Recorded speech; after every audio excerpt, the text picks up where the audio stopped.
gold standard of paranormal radio. And now, here's Gene Steinberg. Welcome back to the Paracast with Gene Steinberg and Chris O'Brien, and we have a very special guest this week, Governor Jesse Ventura, former Governor Jesse Ventura, who, of course, has his own show, which he calls Conspiracy Theory with Jesse Ventura. And by the way, that's right up the Paracast alley, as you well know. His current book is 63 Documents the Government Doesn't Want You to Read. And Governor, welcome to the Paracast. I promise I will not ask you to recite by memory those 63 documents, okay? Well, I hope you don't, because I do have the book in front of me, and the interesting thing was Dick and I actually wrote the book almost 6 months ago, and that's how long it takes to get it published and all that. Yeah, I know. I've been there. So I'm already moving forward, and I'm working on my next book. So this is actually like going back in review for me now. I always ask this because I've written a lot of technology books. You have a book like this, do you ever look at it like 6 months later and say, my God, I should go back for a second edition and change something? No, not really, because I really don't. I move on after I do them pretty much, and I'm so busy in my life that I really don't have time to go back through them. I suppose occasionally there might be one or two little things that I wish I would have said differently or whatever. For the most part, no. Well, your life has been, I guess, kind of unlikely in some ways, because you have this, you start out in the U.S. Navy, you get into wrestling, acting, and somewhere along the line you become governor of the state. Well, actually, many people don't realize it or for whatever reason, but I was actually mayor of the sixth largest city in Minnesota, Brooklyn Park, sure, from 1990 to 1994. So I then went back to the private sector for 4 years and then came back and won the governorship in 98. So I did have governing experience having been a mayor first. Now, in these days, with so much in terms of corporate contributions, can an independent anywhere anymore become a governor or a mayor or any high position? I can. That's all I can answer for, and I can tell it to you this way. When I ran in 98, I only raised $300,000 to become the governor of Minnesota. Wow. My opponents, the Democrats and Republicans, spent over $12 million. And that's chump change today. Well, I won, though, $300,000. And the reason that's important to me, I'll tell you why. When I was growing up, my father was a World War II veteran, and, of course, he only had an 8th grade education. He said to me one day when I was a teenager, he said, all politicians are crooks. And I looked at him and said, come on, Dad, you can't make a blanket statement like that. They can't all be crooks. And he said, oh, yes, they are. You want to know why? And I said, why? He said, because they spend $1 million for a job that pays $100,000. And I thought about that. What's wrong with that picture? Well, I thought he's right. They spend more than what they'll earn. Well, my dad, unfortunately, one of my regrets of life was that my dad and mom had both passed away before I became governor. So they never had the opportunity to see me do that. But I can say this to my father, your son isn't a crook, because I raised and spent $300,000 to become governor, and I made $120,000 a year for 4 years, which means I made $480,000. So I bet I'm the only elected official at a state or federal level who can state that they made more money from the salary they drew holding that office than what they spent to get it. You were a good investor. I have to worry about these people who spend $1 billion to get into office. I go by a simple premise with the Democrats and Republicans, and it's this: if I can debate them, I can beat them. That sometimes is the rub. Let's look at the path that you've traveled since being the governor, and you're involved in a lot of research about conspiracy theories, about areas where the government is not telling you the truth. Now, I don't know about you, but when I was a kid, growing up in Brooklyn, New York, and you were mayor of Brooklyn Park, so maybe we were neighbors separated by about 1,500 miles. And as you know, I did live in Minnesota, and I had a great time there. I wasn't much into winters, but I loved the state. I still have friends there. Okay, and I'm not trying to butter you up here, sir. Okay, but we were always told as kids, the government, trust the government. My late father worked for the government. He worked for the New York City transit system. We trusted the government. They were telling us the truth. Somewhere along the line... I might add, my father worked for the government, too. He was a city Minneapolis Street Department employee. Okay. My father was a bus driver, then he became a supervisor. I think very close to the kind of profession. Now, the one thing here is that over the years, we have decided that we can't trust what the government does. We don't believe anything they say anymore. So even from the Kennedy assassination onward, there was a lot of distrust built in the government. Was it the Kennedy assassination, all the doubts that arose, that started this trend? I think so. Absolutely. It was for me, pretty much, because I was alive when John Kennedy was killed, although I was only, I think, 12 years old or whatever I was. Yeah, I think I was 12 at the time, or 13, one of the two. And, I accepted it, because I was so young. I didn't know any better. And then when I got out of the military, I happened to go to a college and hear Mark Lane speak, and this was in the early 70s. Right, former New York State Assemblyman. I saw him in the 60s. Right, attorney, and Mark Lane was one of the first people, of course, that questioned severely the Warren Commission and whether Oswald did it. And when I heard him speak and all the things he talked about, it really opened my eyes up to go, wow, it wasn't what they told us maybe. And so then it kind of laid dead in me for a number of years because I then pursued my pro wrestling career. And believe it or not, what brought me back to it was pro wrestling. Because in the mid-'80s, pro wrestling went through a massive change. It used to be territories with 26 promoters all throughout the country. Well, the mid-'80s is when Vince McMahon went national and literally put all the other ones out of business and took over the country. Well, we went from living somewhere and driving every night to wrestle.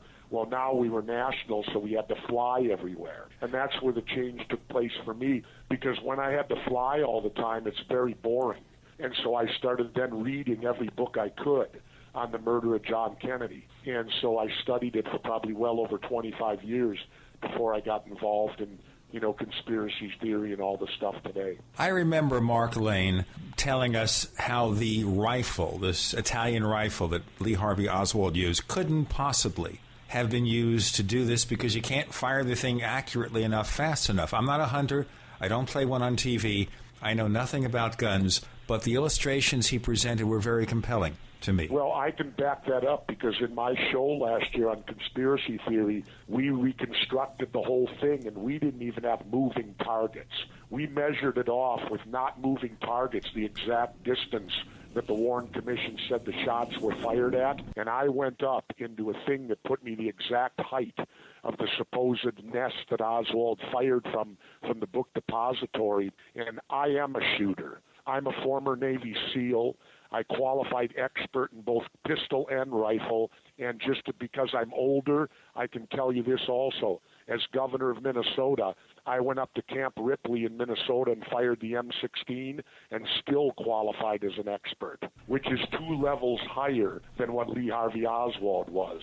In the military, it goes marksman, sharpshooter, expert. Oswald barely qualified as a marksman. Right, that's what I heard. And I'm a full expert. Well, we tried to recreate those shots with the identical weapon, and we even had bullets that came out of the same lot of bullets of Oswald's.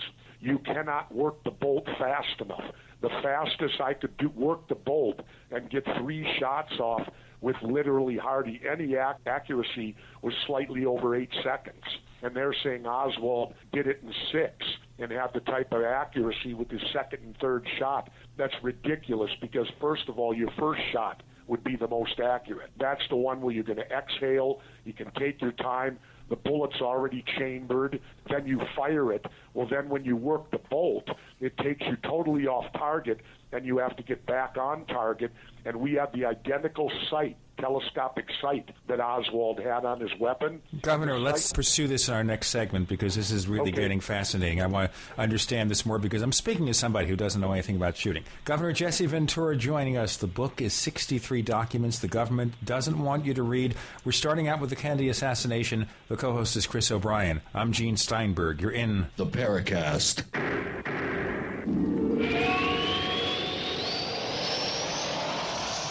Our Are you ready to order the official Paracast t-shirt? You asked, we answered. We're now taking orders for the official Paracast t-shirt. It comes in white, 100% cotton. The front of it features the same logo that we have on our community forums. On the back it says, separating signal from noise. To order the official Paracast t-shirt, here's all you have to do. Visit our new online store at store.theparacast.com. One more time, that's store.theparacast.com. You can use a major credit card to place your order for the official Paracast t-shirt. Hey neighbors, we have one more thing to talk about, and that's more merchandise at the official Paracast store. We have hats, we have jackets, we even have a flip video camcorder customized with the Paracast logo at the official Paracast store. It's all now available at the official Paracast store, store.theparacast.com.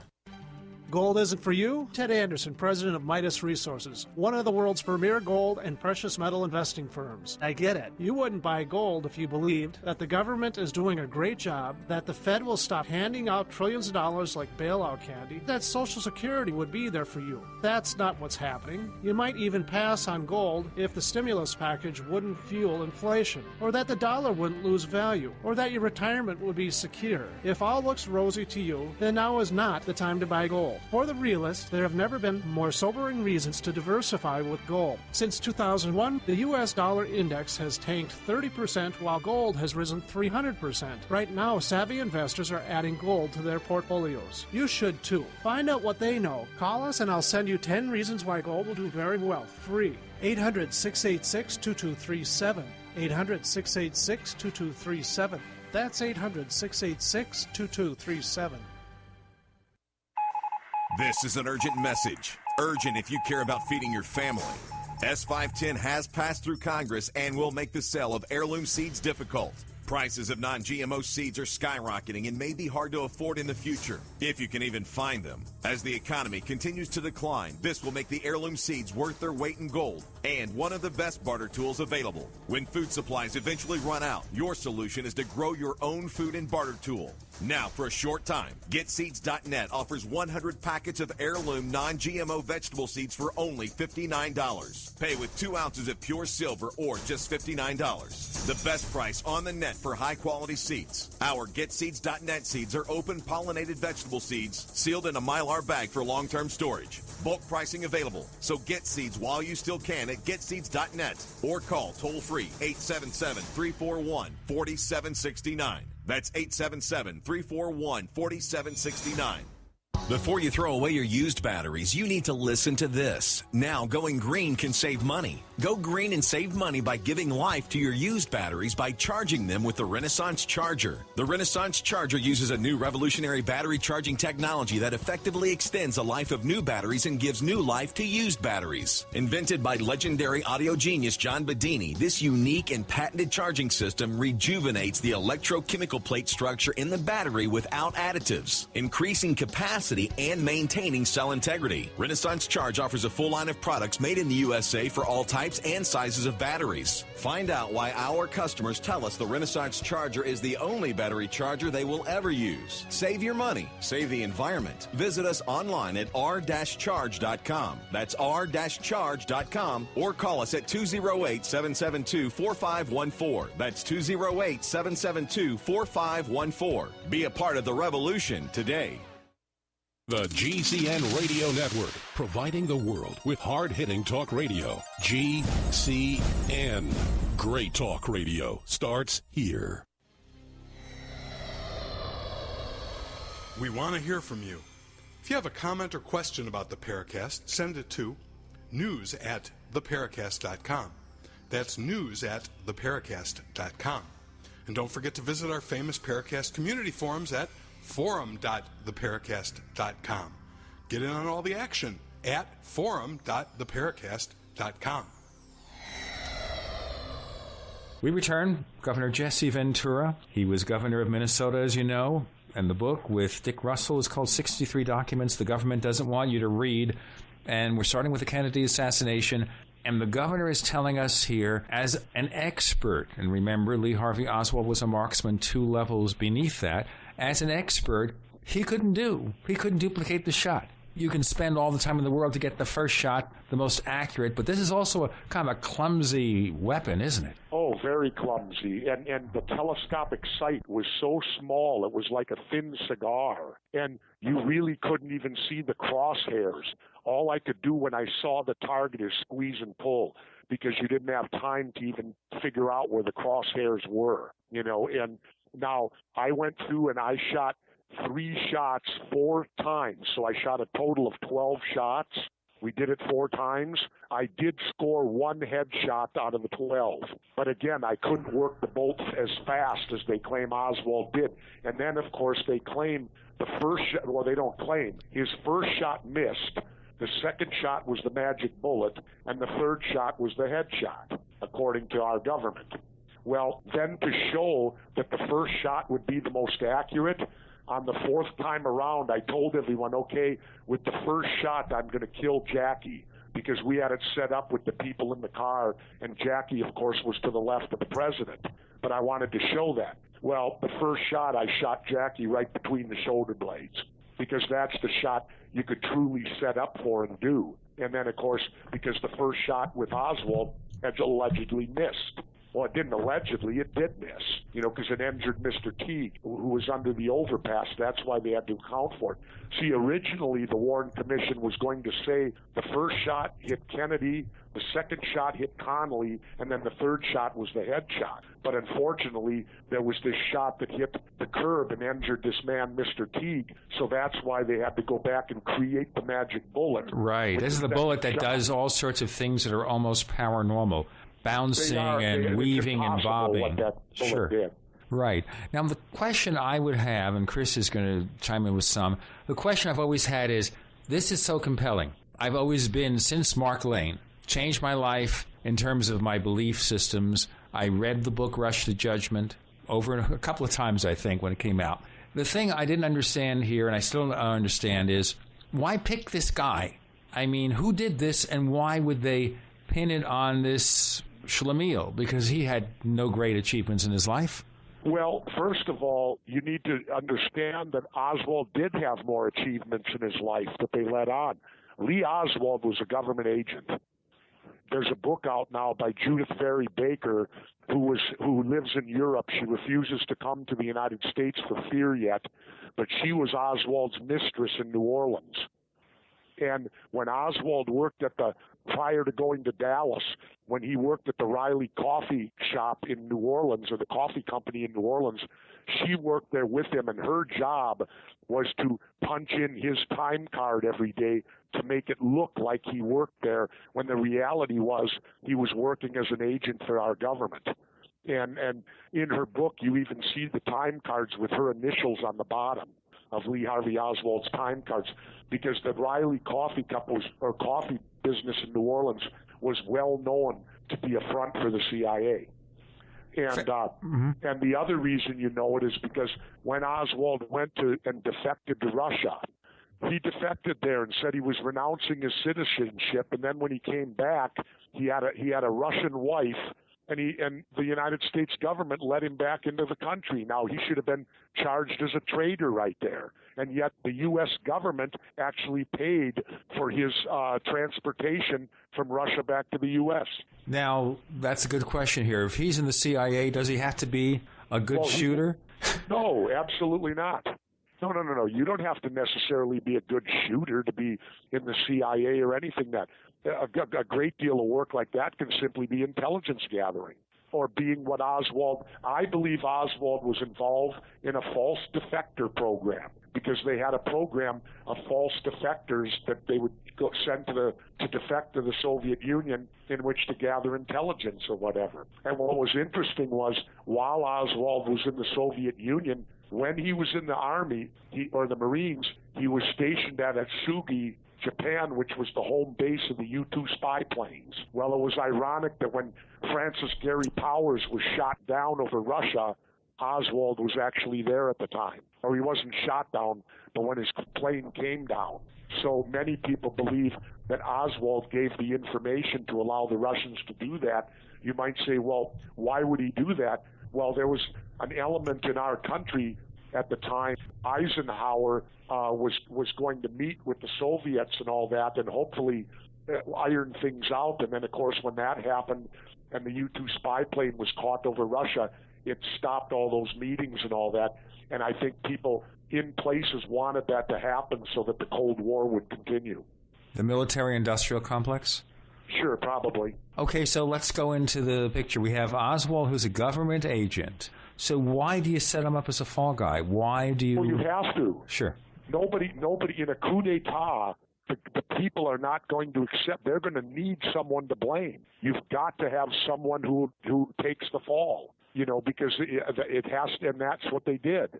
They had to have Well, what did he someone. say? What did he say? I'm a patsy. I'm a patsy. Exactly. And then, of course, they had Ruby kill him 2 days later. No trial, no anything. In a coup d'etat, you can never have a trial, because if there's a trial, then there'll be witnesses, and then it can be exposed.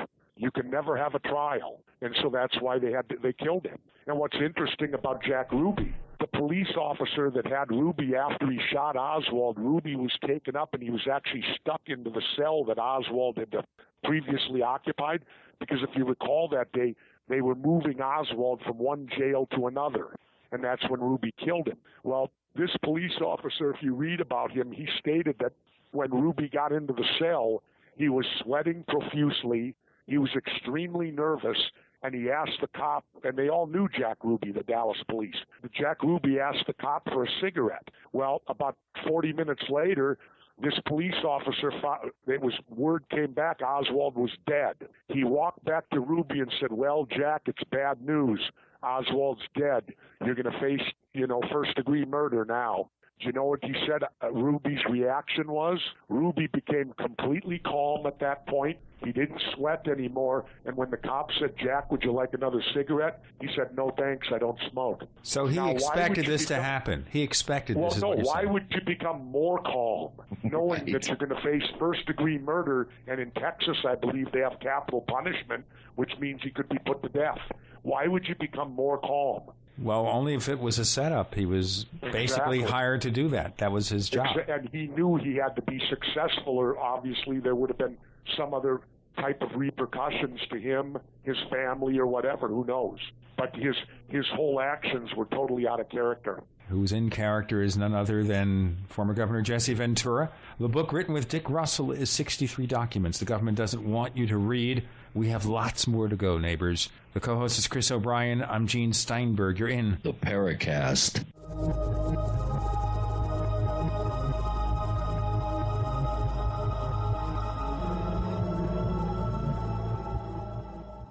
Ray Perkins, a reclusive veteran burned out from the Gulf War, lives tortured by relentless, perplexing nightmares. Nightmares of a horrific battle in deep space and of a mysterious woman suffering in agony for her devastated world. A woman not yet born, calling across centuries to him. Then, a coincidence leads him to his destiny, his chance to alter the universe. Attack of the Rockoids. The former fiction editor for Star Wars and Indiana Jones, Robert Simpson, writes, the soul of the novel Attack of the Rockoids lies in its heart and passion for building a convincing tale of a love that spans the galaxy. A thrilling story. Attack of the Rockoids is available now. Read a sample chapter and get a special discount off of the cover price at our website, rockoids.com. That's ROCKOIDS.com. Attack of the Rockoids, a novel in the grand science fiction tradition. Here we go. The Spring Break $99 deal from Life Change Tea. Hit it, boys. If you want it, here it is. Come and get it. But you better hurry, 'cause it's going fast. That's right. 2 months of Super Tea and a 45-day supply of fat burners for just $99. Spring into hell for just $99. Feel good. Clean your body. Lose weight. It works immediately, so call now. 928-308-0408. That's 928-308-0408. Or you can purchase online at getthetea.com. That's getthetea.com. And remember, Sonny, if you want it, here it is. Come and get it. But you better hurry, 'cause 'cause it's going fast. That's getthetea.com. The U.S. economy is at a tipping point. 40 cents of every dollar the government spends is borrowed. The president of the Federal Reserve in Dallas was recently quoted saying, "This path will lead to insolvency, resulting in the collapse of our government and our economy. Our country can't function like this, and neither can your household. That's why you need to prepare, and priority one is your food supply. Fortunately, it's easy and affordable with the help of Ready Reserve Foods. Ready Reserve Foods has been a premier supplier of long-term storable foods for 37 years. Their unique process assures the highest quality, long-term food storage available with a 25-year shelf life. A full year supply of quality food for 2 people costs a fraction of what you pay at the grocery store. For a free, full-color catalog, call 800-453-2202. That's 800-453-2202. Or visit ReadyReserveFoods.com. Ready Reserve Foods, making preparedness simple since 1972. For centuries, silver has been used as a powerful natural antibiotic, and as a listener to this station, you probably already know the benefits of using colloidal silver. With so many websites to choose from, finding a reputable, patriotic company with great products at affordable prices can be a difficult task. Introducing UtopiaSilver.com. UtopiaSilver.com carries the best, most effective, and most affordable colloidal silver and colloidal gold products in the industry. UtopiaSilver.com also carries products to fit your lifestyle, including weight loss, immune system defense, cleanses, herbs, joint and bone care, and much more. First-time customers using promo code GCN50 will receive 50% off all colloidal products. Visit us today at Utopia Silver, that's UTOPIA Silver, utopiasilver.com, or call 888-213-4338. That's 888-213-4338. UtopiaSilver.com, taking back America's healthcare one American at a time. America's #1 source for independent talk radio for over a decade. We are the GCN Radio Network.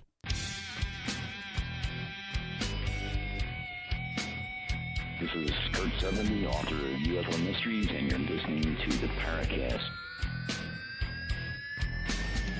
We return. Former Governor Jesse Ventura with us. The book is 63 documents the government doesn't want you to read, and we'll get into some of that in a little bit. Chris O'Brien's a co-host. I'm Gene Steinberg. You're in the Paracast. So we have all this going on with the Kennedy assassination.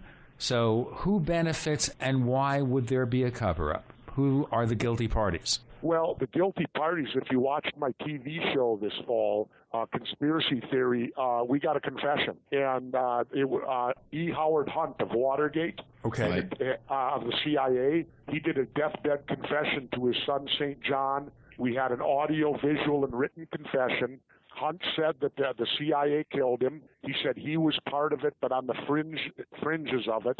And he named it was William Harvey was in charge. And, of course, he at that time, if you've studied the Kennedy thing, his name comes up because he was the head of the CIA's assassination element of the CIA. And also he named David Morales. And David Morales had a big reputation for being extremely hardcore. And David Morales is actually famous for something else. 4 years after the murder of John Kennedy, which of course E. Howard Hunt said Morales was part of, one of the main people, 4 years later, David Morales killed Che Guevara, Ernesto Che Guevara. Down in Bolivia when Guevara was captured, David Morales was there representing the CIA.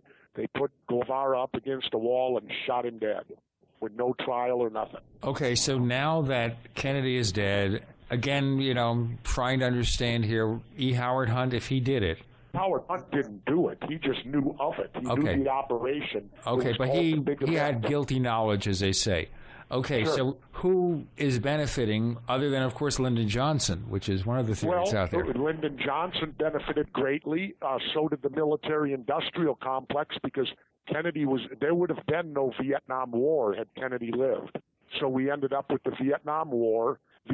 Remember also, after the Bay of Pigs fiasco, Kennedy was quoted as saying he was going to break the CIA into 1,000 pieces. Well, obviously he couldn't do that. They killed him. You remember, he fired Allen Dulles, he fired Charles Cabell, and he fired this third sacred cow of the CIA. Kennedy fired all three of them. And I might add, I think it was Cabell's brother was the mayor of Dallas at the time.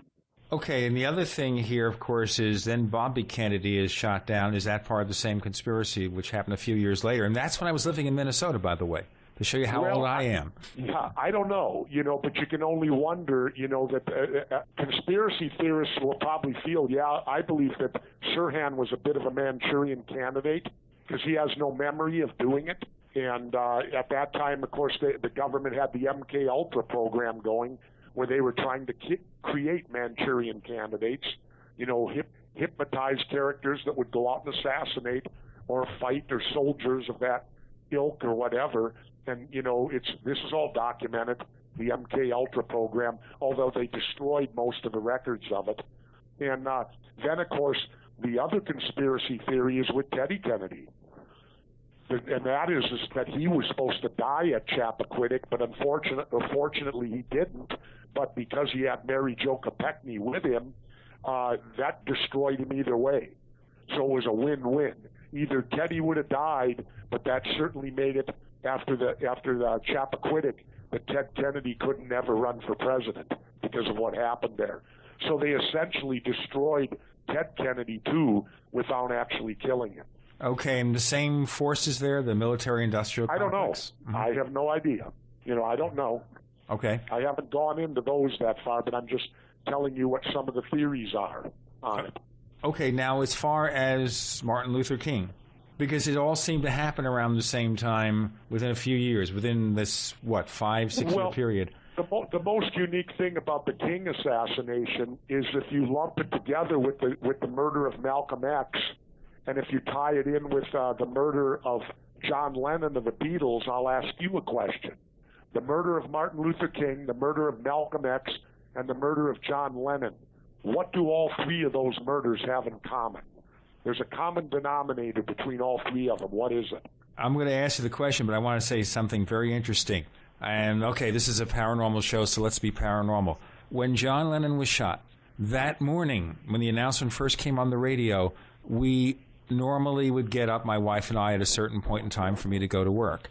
This particular morning, the clock went off several hours prematurely. The radio came on, the first announcement, John Lennon had been shot and killed. Okay, so what is the similarity then? What's the factor? What's the X factor amongst all this? The factor that Malcolm X, Dr. King, and John Lennon, the common denominator, all three of them were under heavy government surveillance when they were killed. Yeah. The government, CIA, and whatever had them all three under surveillance. Now, you ask the question of this.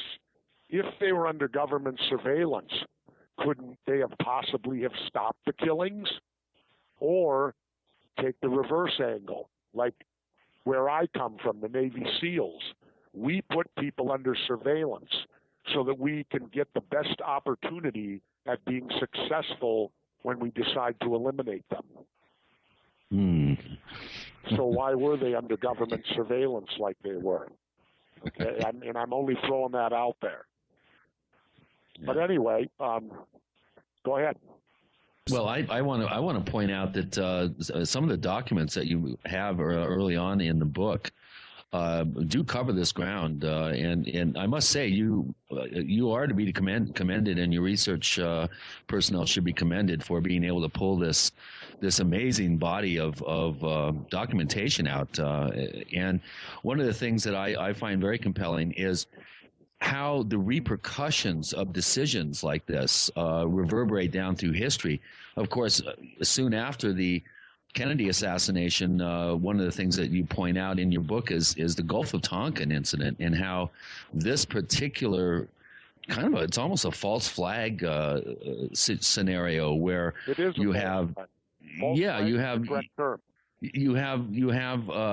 tremendous repercussions over a single incident that then reverberate down through the next 15, 20 years, and close to 60,000 Americans lose their lives in Vietnam. Let's talk about the Gulf of Tonkin incident and Project Northwoods and other clues that we have that the government manipulates particular situations to get involved overseas and exerting American power and influence? Well, it's not even just our government. False flag operations generally happen before every war. If you look at if we go back to the Germans, the Ruckstag fire, there was another false flag operation. That building was as important to Germany as the Twin Towers were here. And the building burned down. Hitler blamed it on the communists, got the country all in a big uproar, and that's what allowed him to invade Russia. False flag operation. And they also dressed Poles up or Germans up in Polish uniforms on the border, and I think that was one of the provocations to enter Poland. Oh yeah, absolutely. Then, if you go over to the opposite, Japan used a false flag operation, and sold it to their people that the Chinese had attacked them, and that likewise was a false flag operation. So we're not the first to use them. They go down in history. If you start studying history, you'll see multiple, generally before every war, there will be a false flag operation of some type. And so, it's the old cliche. If it worked once, it certainly can work again, I guess. Can we say that worked also with the Iraqi war, where we thought we were finding weapons of mass destruction, but, of course, they weren't there? Yeah, and also ties to al-Qaeda, but that was more just simply trumped-up intelligence. Mm-hmm. That was simply the Bush administration trumping up a bunch of stuff, selling it with our media to the American people to justify the invasion.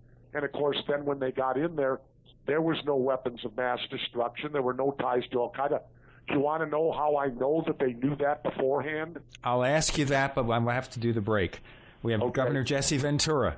The book is 63 Documents the Government Doesn't Want You to Read. I'm Gene Steinberg. The co-host is Chris O'Brien. You're in the Paracast.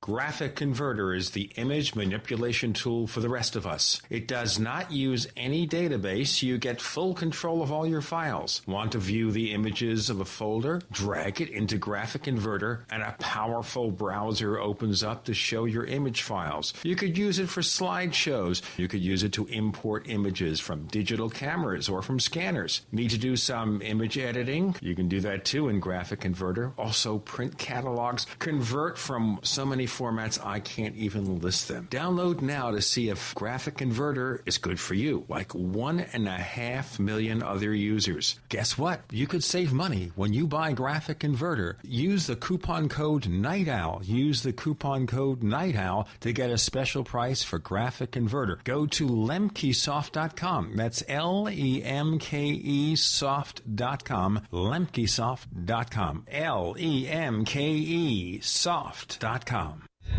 Freedom, the blistering anti-globalist anthem from the rock band Ravelin. Back in robes have their flexibility with the just one of 11 great songs from the album Under the Sun, available on iTunes and at Ravelin.com. RAVELYN, Ravelin.com. Spring and a new growing season are here. Plan a healthy garden easy and fast with OrganicaSeed.com. Easy because OrganicaSeed.com offers one of the largest online selections of organic, heirloom, non-hybrid, and untreated seeds, as well as tobacco and cotton seeds at low prices. Go to OrganicaSeed.com, spelled ORGANICA, seed.com. OrganicaSeed.com. Remember, Organica Seed is healthy seed. Never buy home canning jar lids again.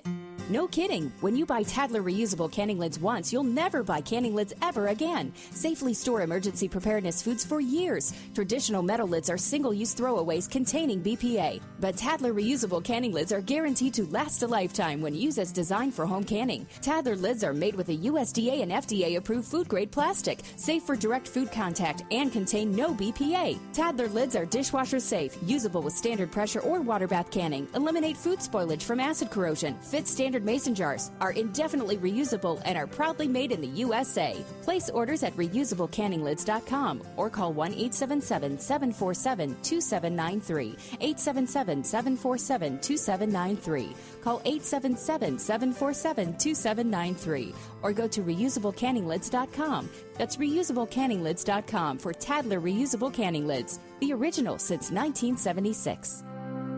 You really can lose weight while you're sleeping. Guaranteed. AffinityDiet.com introduces Lose and Snooze and the One-Day Diet. Great tasting Lose and Snooze from AffinityDiet.com is the first step in our guaranteed weight loss system. Lose and Snooze will help your body get a deep restorative sleep without the harmful side effects of pharmaceutical drugs. And during deep natural sleep, your body starts to shed unwanted pounds, build lean muscle, and lose inches. Add AffinityDiet.com's One-Day Diet waivers and your metabolism keeps going with all the vitamins and minerals you need with no rebound effect. But don't worry, you're never more than 24 hours from your favorite foods. Learn more about Lose and Snooze and the One-Day Diet at AffinityDiet.com, spelled AFFINITY diet.com, or call toll-free 855-663-3438. That's 855-663-3438. Finally, a diet that succeeds where others have failed from AffinityDiet.com.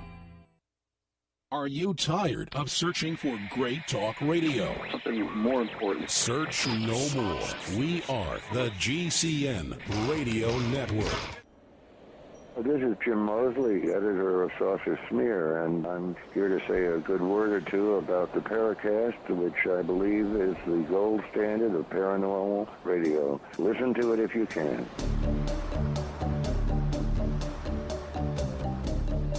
We return. Governor Jesse Ventura is going to further amplify the answer to the question. The book is 63 Documents the Government Doesn't Want You to Read. I'm Gene Steinberg. The co-host is Chris O'Brien. You're still in the Paracast. So, Governor, okay, how do you know? Here's how I know, militarily. Right. Here's how I know, having been in the military. If we truly believed that Saddam Hussein had weapons of mass destruction, we would have never invaded Iraq the way we did, because if he had them, he could have used them and literally wiped out our entire army. The thing I also wonder about, if our CIA is so good, why couldn't they just take this guy out and be done with it? Wait a minute. Don't even get into that with me, because that's first-degree murder, and what gives us the right to go out and murder anyone? That's one of the documents in my book, the CIA's assassination manual. How can our government have a manual? An assassination is nothing more than a fancy term for first-degree murder, because it's murder and it's premeditated. How can we advocate that it's okay to go out with no trial, no nothing, and simply murder people, whether it be in our country or another country? As far as I know, murder is against the law in every country in the world. So what right do we have? Like, we hate Hugo Chavez right now. Do we have the right to go down to Venezuela and kill him because we don't like it that he kicked out Exxon Oil and nationalized Venezuela's oil? Well, So at the same token, that will Governor, irk me when someone tells me, why don't we just go kill this person? We have no right to simply just go kill someone arbitrarily. of course, we're hearing that now from some talking heads with regard to Gaddafi in Libya. Take the guy out. Well, it's the same problem.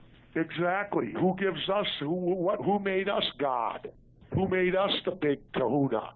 That what, we in the United States can simply make a decision to go out into the world and assassinate another leader just because he doesn't get along with us?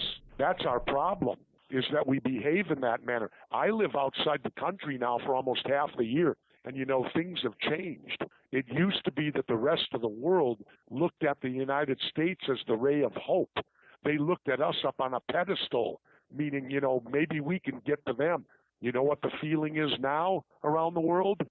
The feeling is fear of the United States. Fear that if they cross us, we'll invade them, overthrow them, and occupy them. You know what the most popular T-shirt a couple years ago with the young people in Mexico where I live is? I saw multiple kids wearing it, and you know what it was? It was a T-shirt with a picture of George Bush on it, and underneath it said, weapon of mass destruction. Yeah, it's sad but true. I don't like that. I don't like the fact that the rest of the world is looking at the United States now like we're a tyrant, but we've earned it. We are a tyrant now. We don't stand for what we did before. See, the thing is, I refer to the United States now as the fascist states of America. Everybody's complaining, saying we're going socialist. No, we've already gone fascist. What is the definition, the basic definition of fascism? It's when corporations team up with organized religion to control the government. I think we're already there. Corporatocracy. Is this gradual slide towards a fascist state, or have we seen a real radical movement that's occurred in the past, let's say 8 to 12 years? How do you look at this politically? I would say it's been much more radical in the last 8 to 12, but we've been going this way for the previous century. And let me state how I know that. There's a tremendous individual who passed away in 1940, General Smedley Butler of the United States Marine Corps. Smedley won 2 Congressional Medals of Honor. And in his final book of memoirs, he wrote in the book, he said, I didn't really serve, and this is where he served at the turn of the century in the early days back there. He said, I didn't really serve the United States of America, and he said, I served the United Fruit Company. Because he said whenever someone would buck the United Fruit Company down in Central and South America, they'd send in the Marines. So he said, I really worked for the United Fruit Company. Now, that's kind of scary to read that. And Smedley Butler was also involved in something that I covered in my last book, American Conspiracies. Wall Street, all the big shots of Wall Street tried to take out FDR with a coup d'etat. And they were going to use Smedley Butler as the new president because they thought who would be better, this 2-time Congressional Medal of Honor Marine Corps winner. You know, the people will accept that. The only problem was when Smedley got wind of what they were going to do, he ratted them. He went to the Congress and told. He whistle blew. But amazingly, none of them went to jail. There was just a small amount of publicity on it, and it was swept under the rug. And this is the same name people. I believe Prescott Bush was part of it. George H.W. Bush's father, the grandfather to George Bush, and the Rothschilds and all of those people, the big Wall Street bigwigs. And the excuse was FDR was taking us to socialism.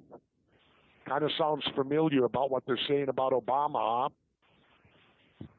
Boy, I'll say.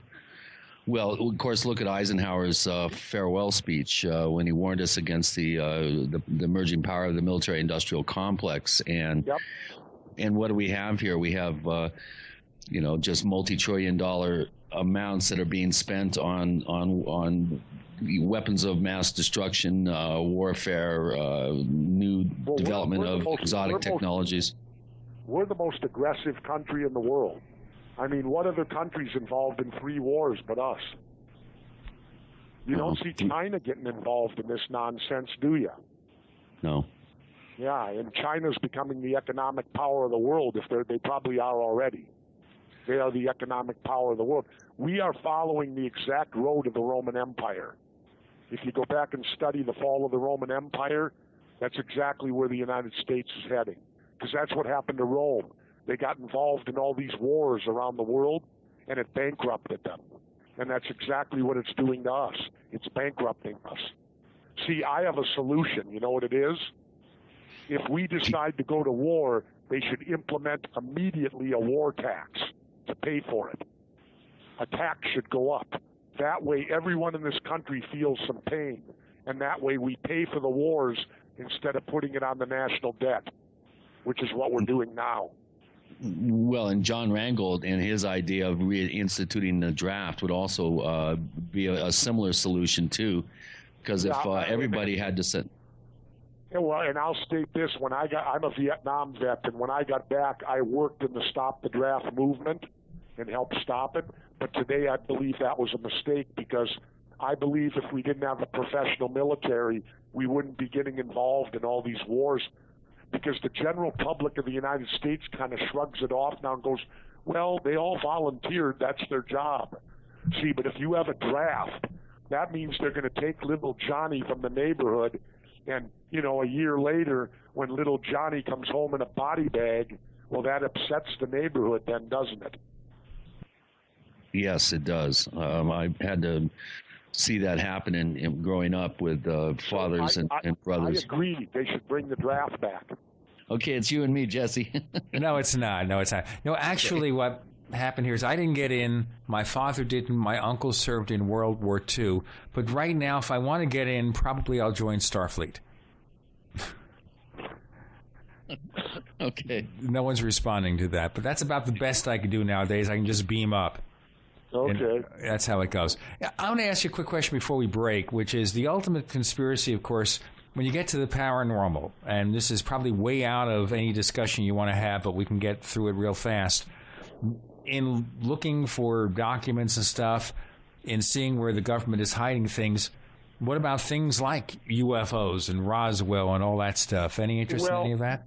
No, because I think, and I don't mean to shuttle it off that it's not important, but I wanted to hit stuff that we cause, stuff that's man-made on Earth. I don't want to get off into outer space or anything like that because, we've got enough homemade conspiracies and homemade documents and everything that deal with it all here.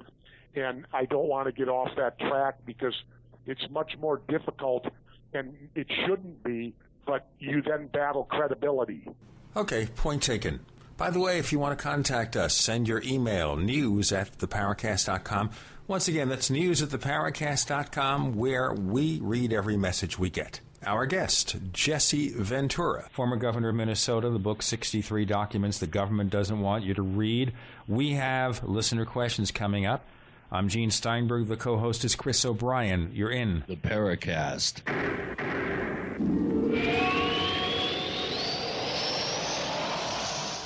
Hi, Ted Anderson announcing a great way to listen to radio on the telephone. By calling 760-569-7700, you'll be hearing GCNlive.com programs in seconds. Come to GCNlive.com, find your favorite host's dedicated phone number, and hear them 24/7. You heard me right. Every show has a dedicated phone number. Stop by GCNlive.com and bookmark their number today. And again, that's 760-569-7700.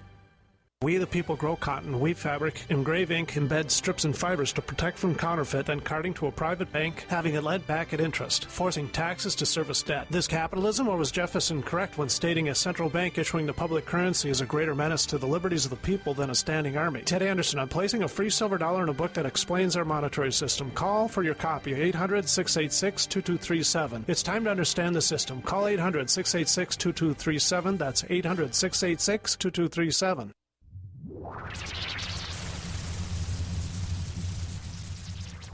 We want to hear from you.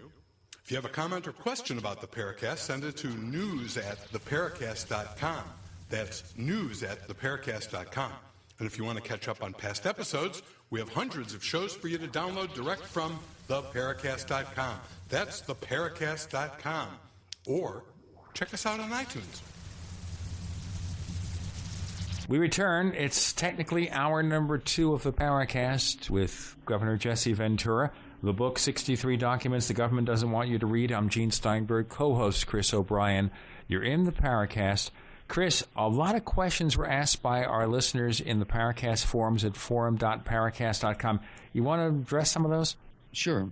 I'm just looking through here real quick. We do have quite a number of questions for you. Can I throw something out here real quick? You may while I'm reviewing here. Go ahead. I want everyone to know that's listening that, believe it or not, today is the day that I start my own website.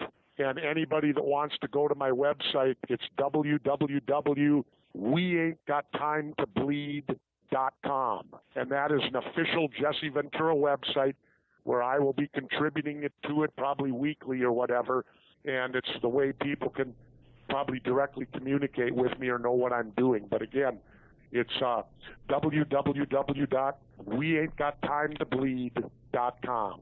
Tell you what, Jesse, what we'll do is on our site, theparacast.com, where we see your name, I will embed a link to that site.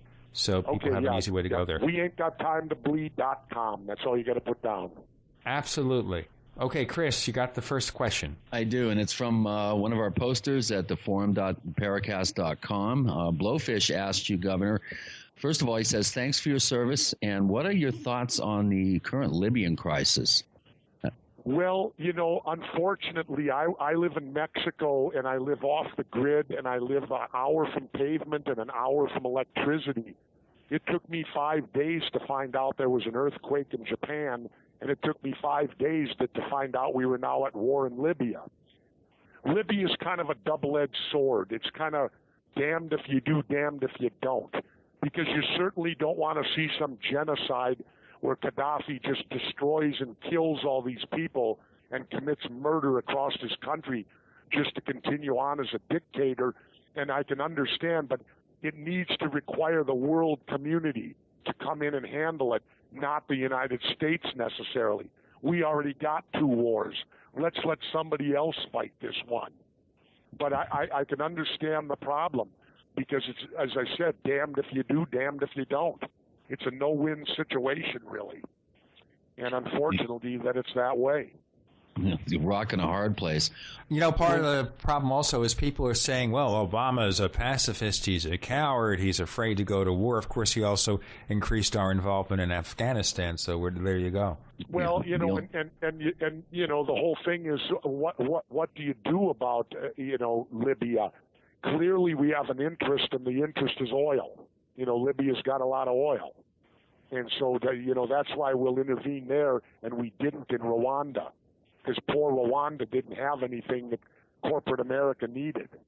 And so you had the, horrible, genocide that took place in Rwanda, a decade ago.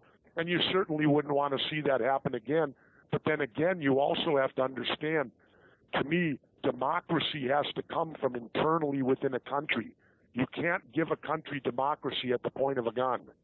So it's ultimately the Libyan people that do have to rise up and overthrow Gaddafi. Ultimately it's in their hands, I think. Yeah.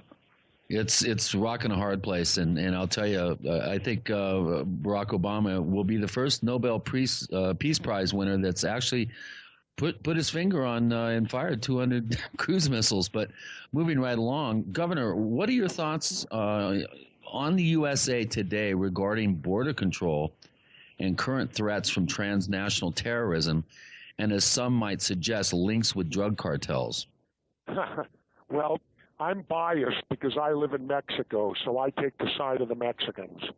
To me, let's remember, borders are only man-made things. We're all humans. And the most profound sign I saw when there were protests and that was a sign, I'll always remember it. It said the Pilgrims didn't have visas. Right. Well, you have to. Well, and let me continue. In the border situation, do people realize that if we stop all the illegal workers from coming into our country, let's say we put the wall up, we move the military down there, and no undocumented Mexicans can come across the border, right? Do you realize that the entire agricultural economy of California will collapse, as will the economy of Mexico? Now, why would we want to collapse 2 economies over something as silly as people coming up here, hopefully, to work? If you're going to stop them, don't hire them.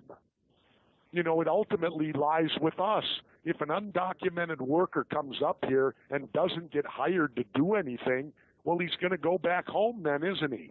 Yeah, so exactly. We're the ones that hire these people, and so if they're going to penalize someone, penalize the United States people that hire them. But then, of course, many of them are United States corporations, and we would actually be hurting corporate America then, and after all, they do run our country, don't they? Okay, I have a whole bunch of questions from Exodoc, who's again one of our posters at the Paracast forums. Let me add one other thing too, if I may, okay. on immigration. Just say hypothetically we built a 20-foot wall across the whole southern United States like they're trying to do, pretty much, right? I guarantee in a day I'll find someone with a 21-foot ladder. Yeah. Well, we have to remember why the state of New Mexico was formed, initially was to supply a place for displaced Mexicans to live in the United States, where they'd always lived for generations until the political borders had been changed. And this is not a problem that's going to go away by any stretch of the imagination. I think we're just really seeing the beginnings of a major issue. Living here, as Gene and I do in Arizona, this is a real hot button issue, and we deal with it pretty regularly every day in our media here. I know. I drive to Mexico every year there and back, and it's in Arizona that I see my Constitution violated every time. You know what it is? Whenever I cross the border coming back in the U.S., I have to show my passport to get in the country, and then you drive for an hour and a half on the highway, and you come up to an immigration stop where you have to wait another hour and a half to continue traveling. And I told my wife says, well, I guess we better pull our passports out again. I said, don't you dare. I said, we're in the United States. It's against the Constitution for them to ask me to prove my citizenship. I said, now, if a police officer asks me for my driver's license, that's fine. But I said, and so when I finally got up there after waiting an hour and a half in Arizona on the highway, I kept my window up, and the immigration guy came over and knocked on my window. Before he could say anything, I rolled my window down, and I looked him right in the eye, and I said, I'm not showing you anything. You know what he did? He just waved me through. Do you think he recognized you? I don't know, but you know what I'm going to do this year? This year, I'm going to get a black wig. I get extremely suntan when I'm down there, so I get as dark as a Mexican. I'm going to put a pair of sunglasses on so he can't see my blue eyes. And when I pull up and roll down the window, I'm going to go, no English. And I'm going to see what they do to me. And then at that point, I'm going to pull out my governor's ID, pull my wig off, and say, you were racially profiling. That's against the law. Well, next time you're up in Arizona, though, you're welcome. By the way, if you get to Phoenix or Scottsdale, you're definitely welcome for lunch. Well, thank you. As you can tell, I follow what Thomas Jefferson said. You know what that is? He said a lot of things. Dissension's the greatest form of patriotism. Yep, and if you don't like your government, tear it down and start over again. Well, some people in the government don't want that, but that, of course, is the rub. We have lots more questions, by the way, folks, and I think we can almost do a show with just questions because there's so much fascinating information that Governor Ventura has. The book is called 63 Documents the Government Doesn't Want You to Read, and you're getting a hint as to the things they don't really want you to know here. Fascinating book. The co-host is Chris O'Brien. I'm Gene Steinberg. You're in the Paracast.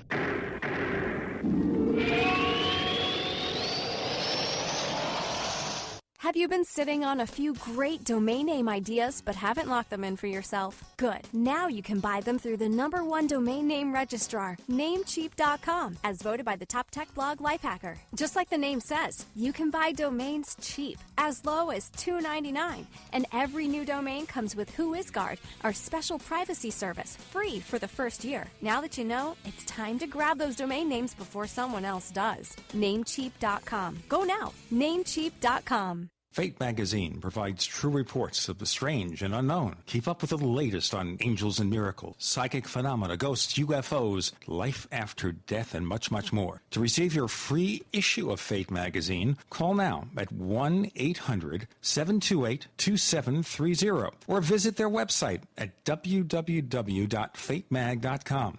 That's 1-800-728-2730. What are you waiting for? Your fate awaits. Dr. David Berry has provided excellent advice for all those interested in practical economics and sound money.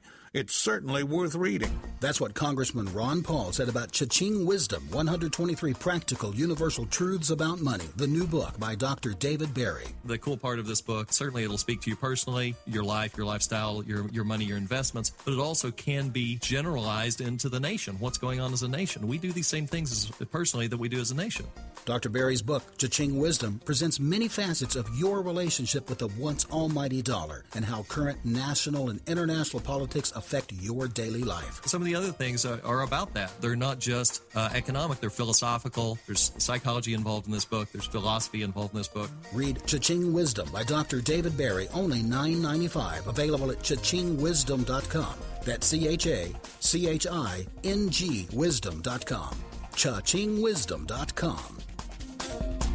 Making the right decisions is a challenge to investors. Are we going to see economic growth, slide into a recession, or at worst, depression? Hi, Ted Anderson from Midas Resources. We all know when a company acts irresponsibly, divesting ourselves in a move towards safety is prudent. When the market becomes volatile, U.S. Treasuries are a safe haven. But what do you do when the U.S. government overextends itself and spends beyond its means? Many investors are turning toward gold as a common-sense alternative to traditional paper investments. Midas Resources has put together a powerful book titled 10 Reasons to Own Gold, discussing costs, benefits, risks, featuring full-color illustrations, weights, and measures. The book is free and can be yours by calling 800-686-2237. Paper investments are dwarfed by gold's 6,000-year history. Discover how gold may be right for you and your IRA by calling 800-686-2237. Whether buying or it's time for you to sell, the book is free. Call 800-686-2237.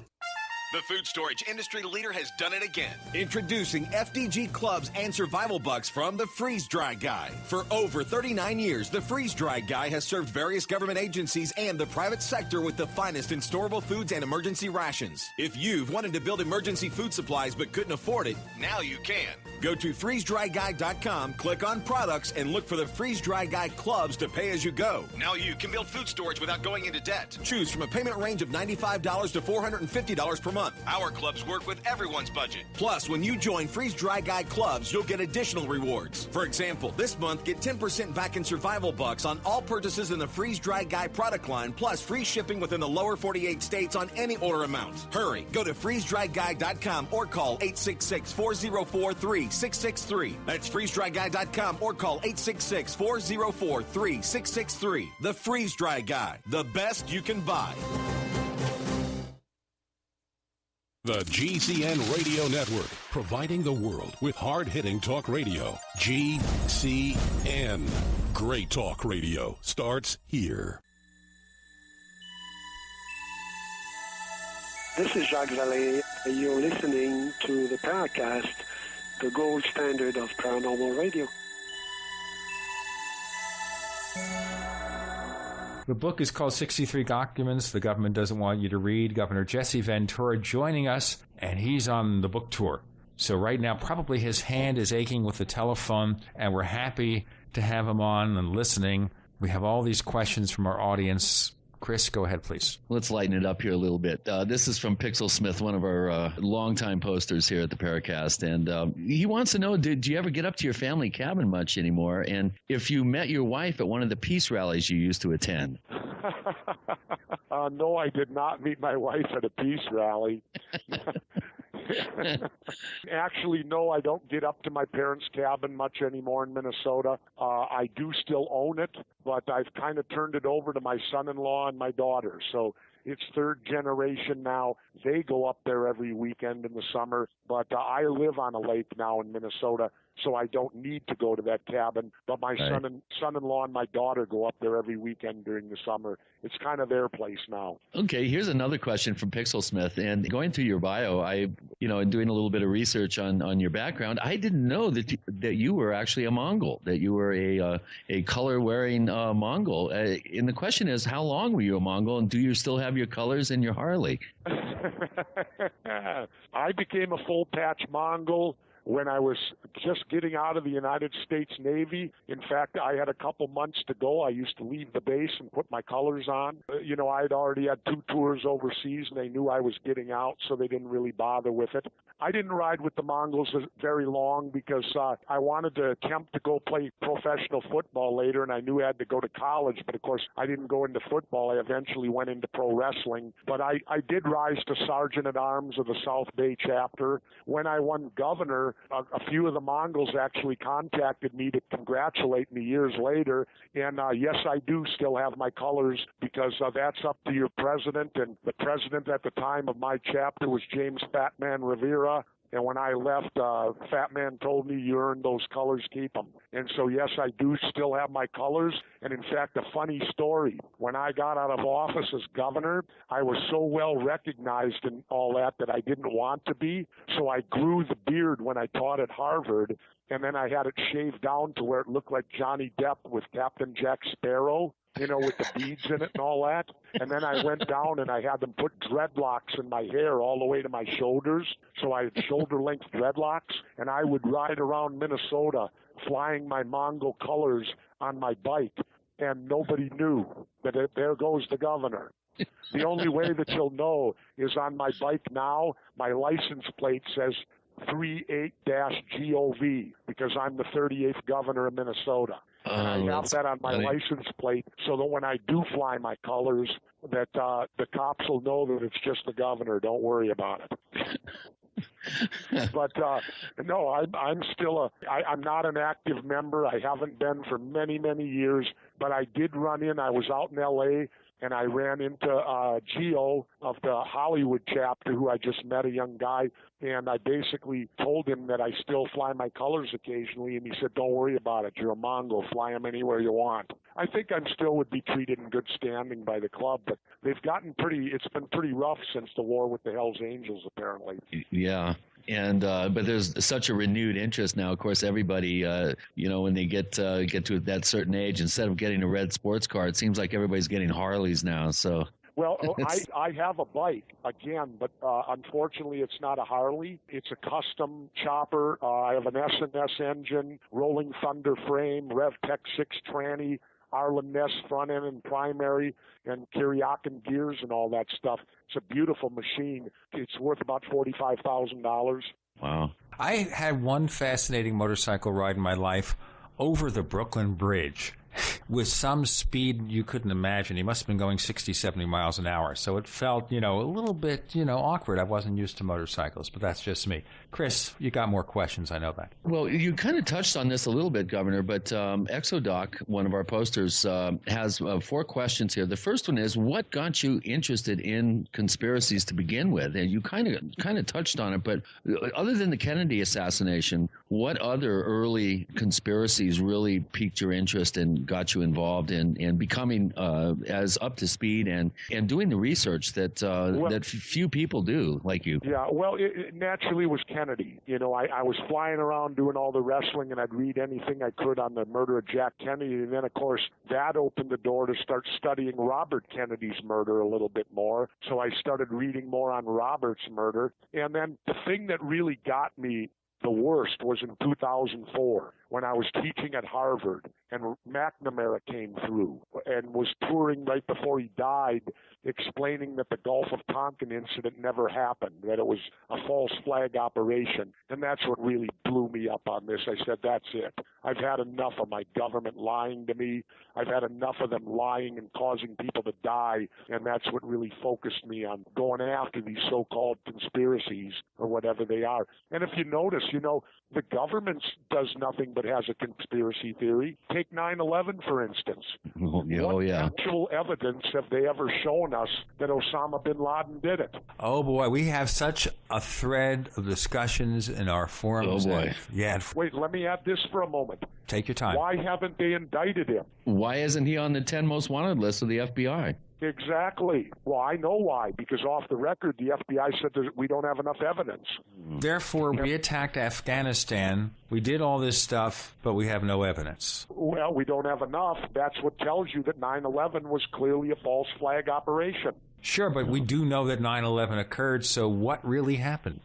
Well, planes got flown into buildings, something flew into the Pentagon, and something crashed in Pennsylvania, But I'm trying to figure out, I've spoken to people who survived at the Twin Towers, and I've spoken to people that survived the Pentagon, In fact, the girl, April Gallo, was right in the room where the alleged plane hit, and she actually stumbled out the hole that it created. The government locked her up for 48 hours and wouldn't let her see anyone because she had said there was no plane. She said there was no luggage, there were no seats. She saw nothing that indicated a plane hit the Pentagon. Well, of course, the government didn't want her out telling the world that, and so, well, there you got it. But that, why haven't they released all those security camera clips that there were several dozen that captured it from all angles? Why haven't they released those security camera clips? And here's the better question. In light of all of us that are questioning it, release it to shut us up. Right. Before we go on, are there any other 9/11 questions to pursue? Can we collect any? Well, there's that gets into a whole ball of wax. Of course, the major overriding question that's on a current thread right now. Of course, we are recording this show April 1st, and on the forum.theparacast.com, there's a thread on World Trade Center Building Number 7, which I have always maintained is the biggest crucial clue that we have that the official government theory or conspiracy theory, if you will, does not hold water. What do you think about World Trade Center Number 7? And I'm sure you've done quite a bit of looking into that in terms of the structural integrity of the building, how it came down, the fact that the building was not struck by an airplane. Why don't you just kind of lead us through your particular research that you've done, and let's address WTC Number 7. Before we do that, Governor Ventura, let's just do this break quickly. Jesse Ventura joining us. I'm Gene Steinberg. The co-host is Chris O'Brien. You're in the Paracast.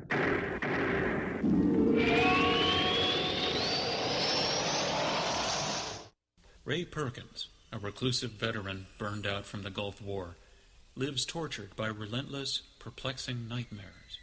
Nightmares of a horrific battle in deep space and of a mysterious woman suffering in agony for her devastated world. A woman not yet born, calling across centuries to him.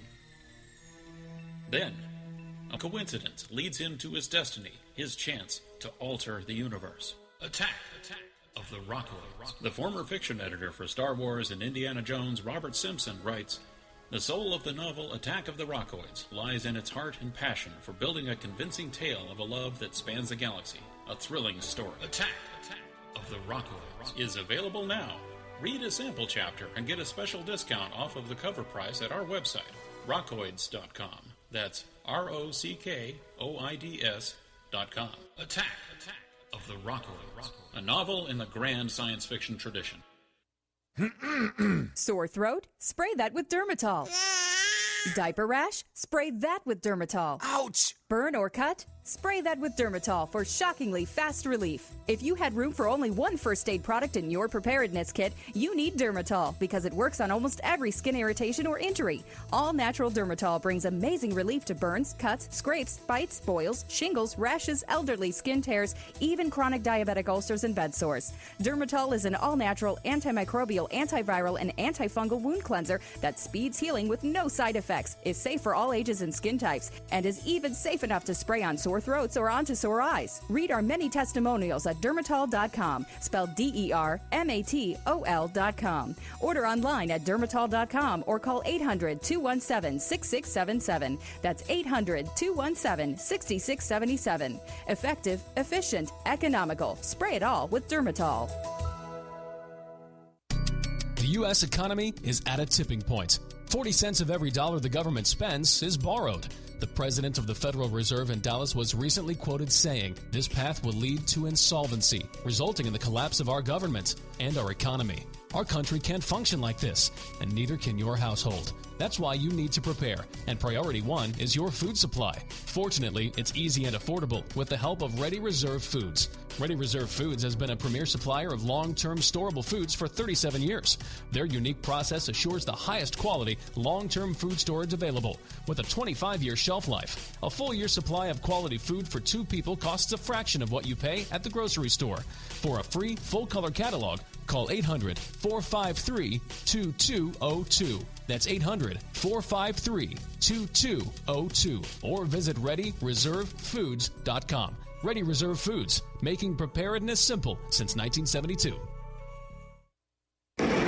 Hi, I'm Mark Craighead, founder of Crossbreed Holsters. I designed our top-selling holster, the Super Tuck Deluxe, to solve the problems of being poked, pinched, and gouged while carrying concealed. The Super Tuck Deluxe is the most comfortable, most concealable holster on the market today. We offer a 2-week free trial and a lifetime warranty. Visit us at crossbreedholsters.com.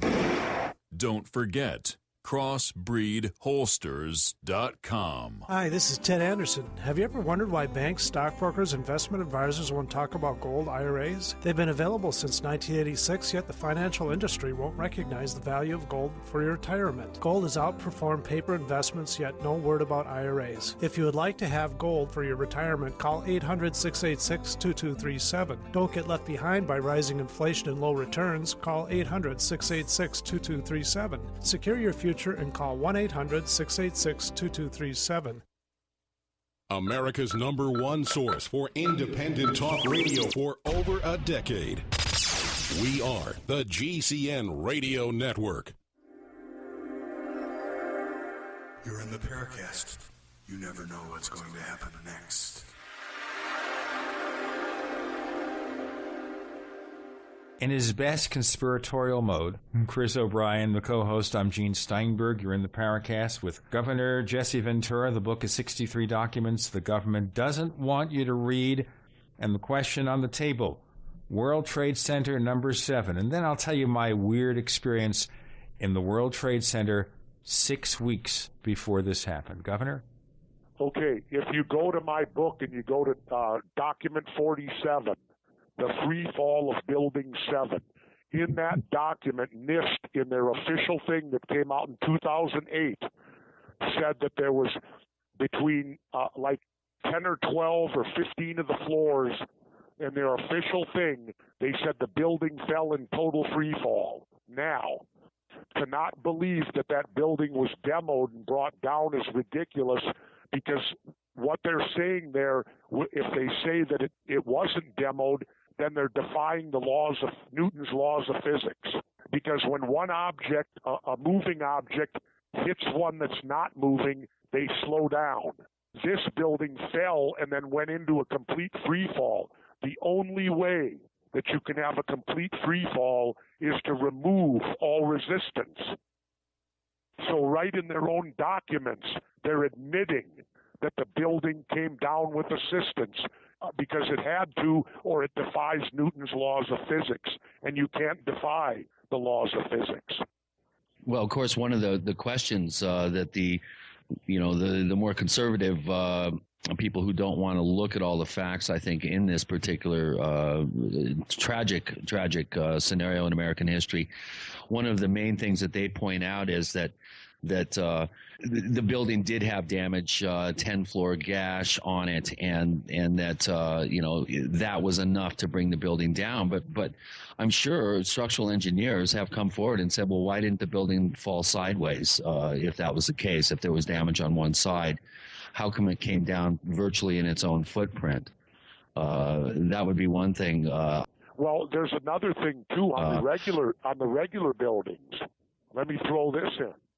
If those buildings were likewise brought down and assisted, because if you look at them, how could the concrete be powdered?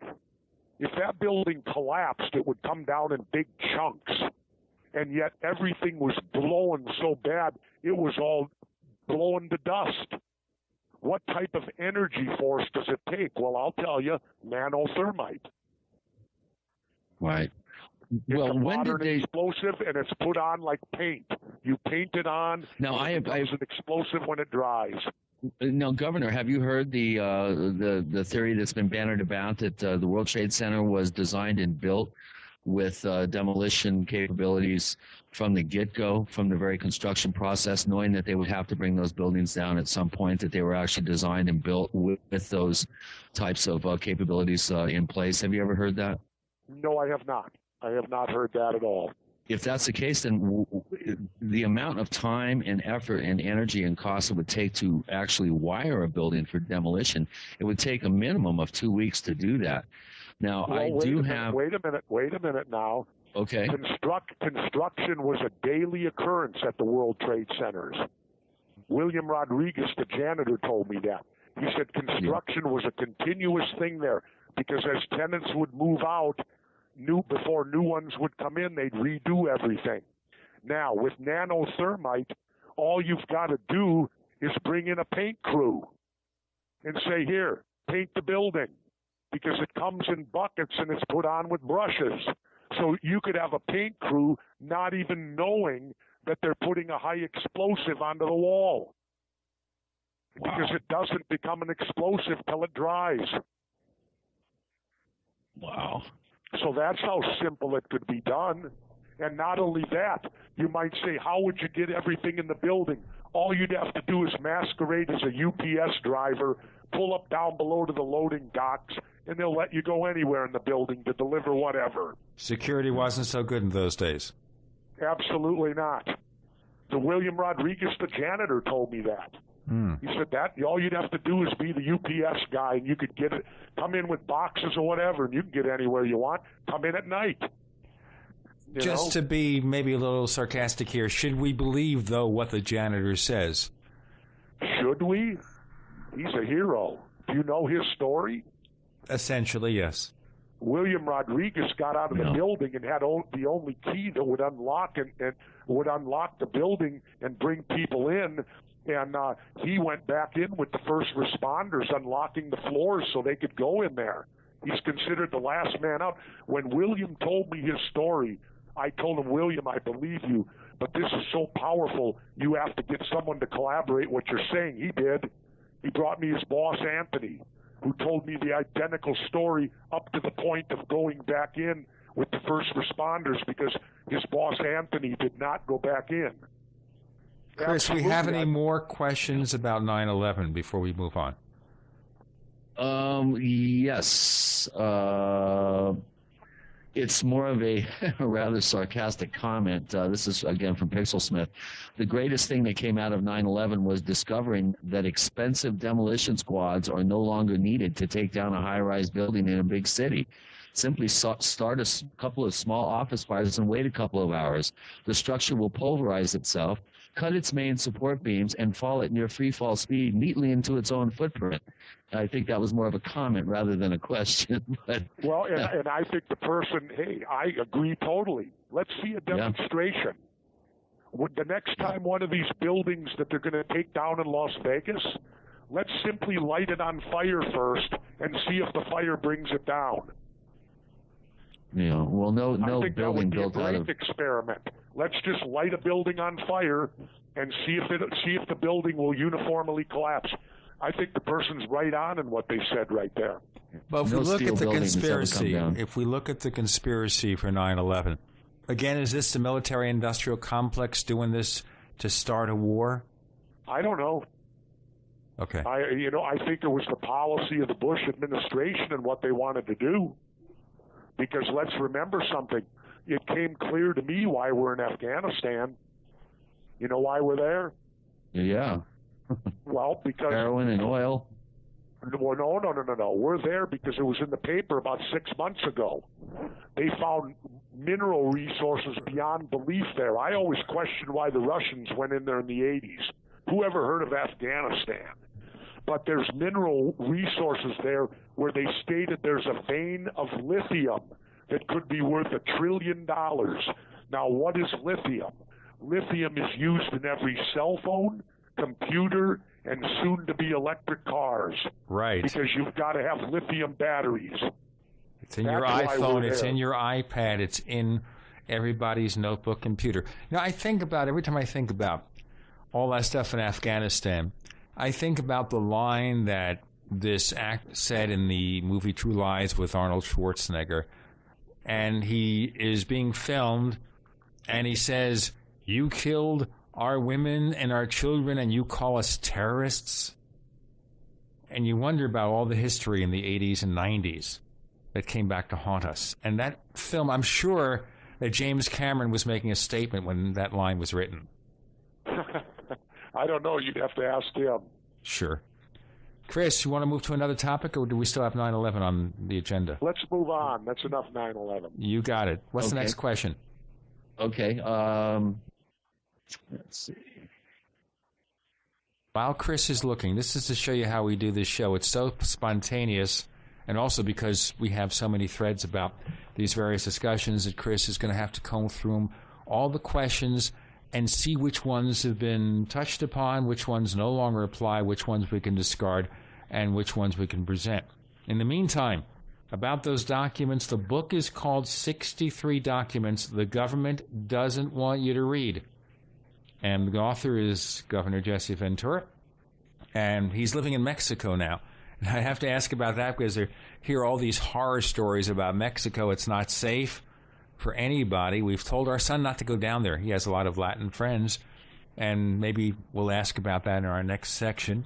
I'm Gene Steinberg. The co-host is Chris O'Brien. You're in the Paracast.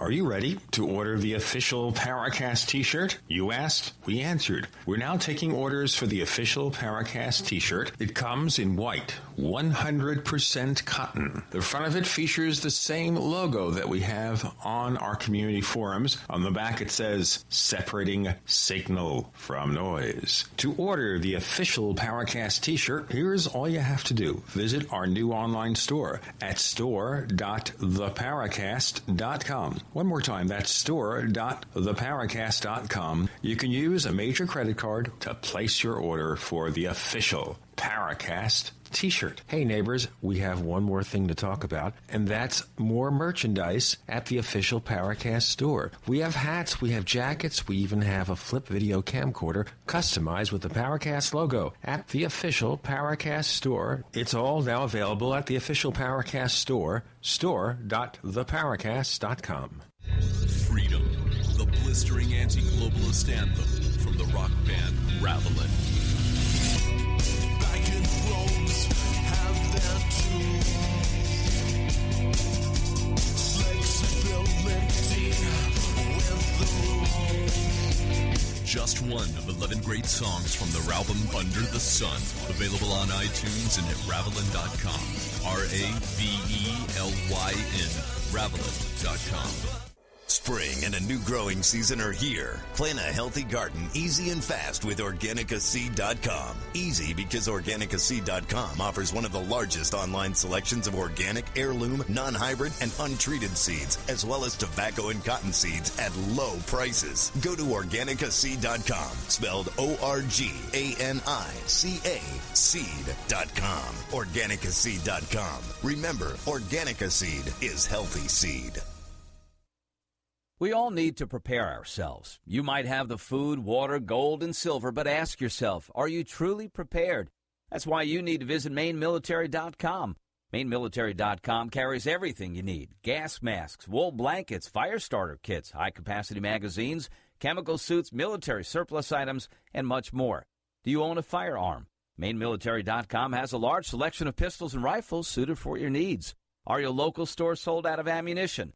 Call or visit them today for prices on hard-to-find ammo and bulk ammo orders. You don't need to worry about having a military surplus store in your area because MaineMilitary.com is the only store you'll ever need, all from the comfort of your computer.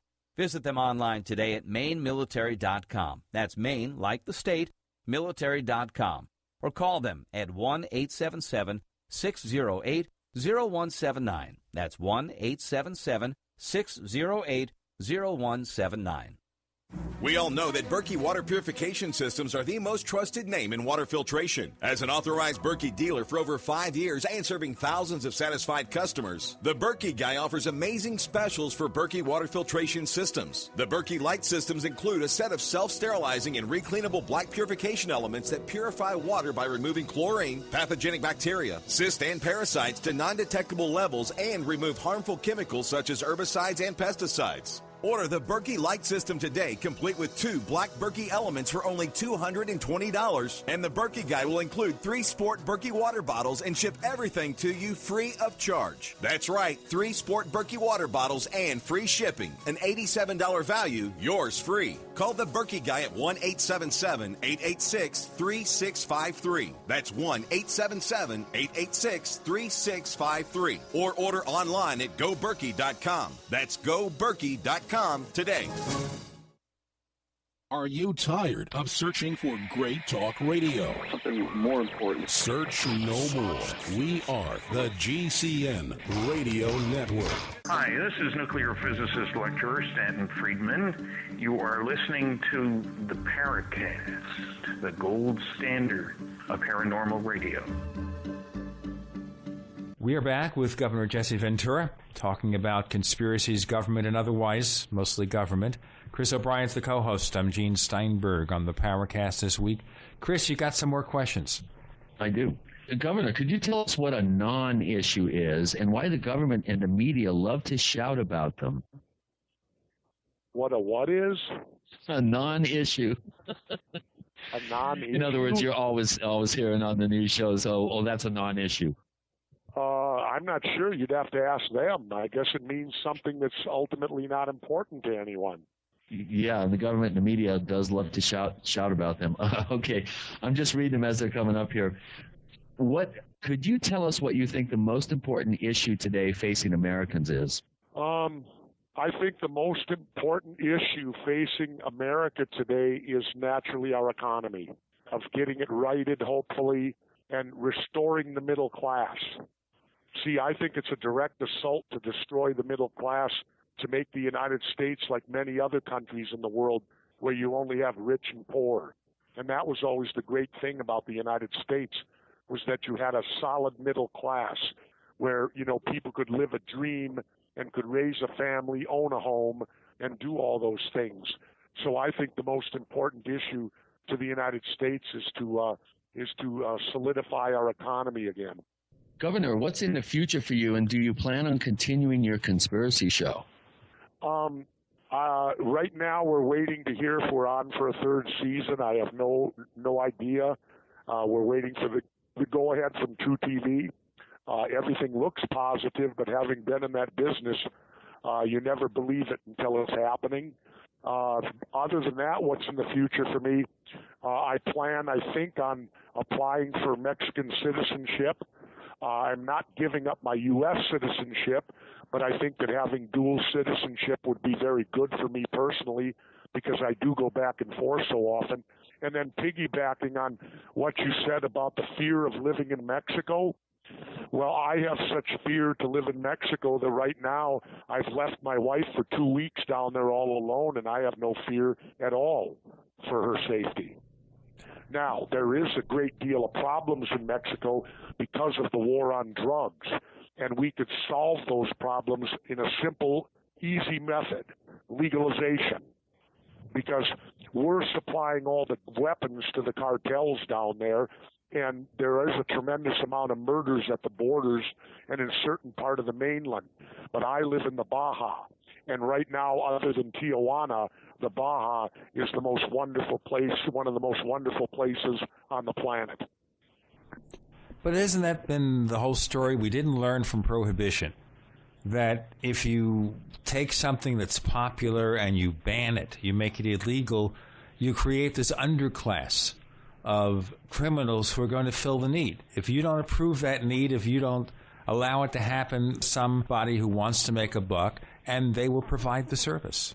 Absolutely. People think that if you prohibit something, it's going away. It doesn't go away. It's simply going to be run by criminals now. And my mother even told me, she lived through the prohibition of alcohol. And she said before she passed away, she told me the war on drugs is identical to the prohibition of alcohol. All it does is make criminals rich and powerful. And clearly, I'll tell you this, somebody in our government is making huge money on keeping those drugs illegal. Somebody's making huge money. Plus, you've got to fight the corporate entities of alcohol, tobacco, and all of them who do not want any other substances made legal, because they're the legal drugs you can take. Well, if the others are made legal, wouldn't they want to get in the business and take it over? Maybe so, but they've got a monopoly right now, and so who knows? But the problem is with marijuana, you can grow your own, so you don't have to buy any if you don't have to. It's a plant; you can grow it in the backyard. It's a weed, and so nobody's going to make their own booze anymore. That's too much trouble. But the thing is that, clearly somebody's making money on keeping it illegal. There's no doubt in my mind about that. Chris? Well, now we're on the subject of plants. In part 2 of your book, you go into some pretty interesting documents that have to do with our food supply, the lack of inspections, the use of pesticides, and the honeybee colony collapse situation, and the whole fight that America is undergoing right now with Europe over the biotech industry and the introduction of biotech crops. Do you want to address those issues a little? Well, again, we're messing with nature in our own way. We're messing with food. I don't think that's a good idea.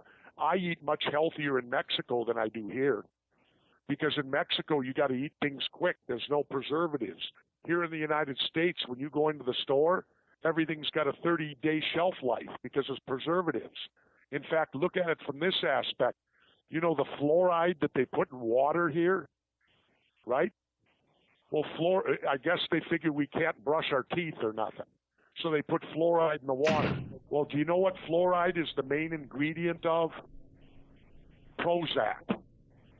So in essence, if you got fluoride in the water, you're drinking Prozac every day. So don't need all those antidepressants that they're trying to sell us. Well, fluoride was made famous by the Nazis. And so I guess we just took it over from them and decided it was a good thing to put it in our water to keep people dumb and to keep people's, kind of like zombies, I guess. But yeah, fluoride's the main ingredient to Prozac.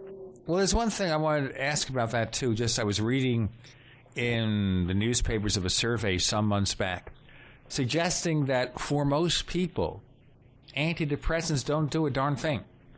It's only the people in the really extreme cases. Yeah, maybe so. I don't know. All I know is that I had 2 acquaintances that got put on Prozac, and within 6 months they committed suicide. I don't know if there's a tie into the Prozac, but they had been put on it, and 6 months later, after being on it, they committed suicide. Well, really sorry to hear that, but I think also the warnings, you ever look at the warning labels of these drugs, you have to be scared to death. Because some of them say, I watch on TV, this drug, it's an antidepressant, it will cure what ails you. And now they read the conditions, may cause death, may cause, jump off the bridge or something. Put it this way, I watched daytime TV once, and all the drug ads, every drug they advertised on TV had way more side effects than marijuana. And all the medicinal values of marijuana. Yeah, are amazing. Marijuana actually has medicinal value, absolutely. But of course, we want to ban that. Huh? Chris, well, what is the Bill of Rights written on? Marijuana. It's written on hemp. And so is the flag. Betsy Ross's flag is too. Right. I think there's more uses for pot. I think it was like over 10,000 uses that have been used over the millennia. Well, you know why it was banned originally? William Randolph Hearst, the big paper guy from San Francisco. Sure. Right. He owned thousands of acres of timberland, and he used his money and influence to get the federal government to make hemp and marijuana illegal, so that we would then have to buy timber to make paper rather than using hemp. So again, follow the money. But he couldn't make money from hemp. Well, he didn't have thousands of acres of timberland. He owned that. So he wanted hemp illegal, and that forced us to buy his timber. Because, hemp will grow 20 feet in a year. A tree will only grow 1 foot. So hemp is much more renewable. Now, that's a big thing, too. All our quests now for renewable energy, and it's being opposed this way and that. Is it ever going to go anywhere? Because I even look at these electric cars, really fascinating, but sometimes it costs more in the charging stations than it does to just put gas in there. Well, who knows? We certainly, if we weren't fighting these wars, we would have a tremendous amount of money to put into exploring alternative energy, which would be a positive thing for the world, get us off dependency of oil. But as long as we're fighting these wars, we're not going to have money to do much of anything beyond that. I mean, look at now. They're destroying the unions, and they're trying to say that's the problem for the deficits. Excuse me, how come nobody from Wall Street's going to jail? You think about a teacher who gets a master's degree and starts at $30,000 a year, and somebody just with a bachelor's degree goes to Wall Street and makes millions. We have Governor Jesse Ventura, the book 63 Documents the Government Doesn't Want You to Read. By the way, if you want to contact us, send your email, news@theparacast.com. Once again, that's news@theparacast.com, where we read every message we get. I'm Gene Steinberg, the co-host Chris O'Brien. You're in the Paracast.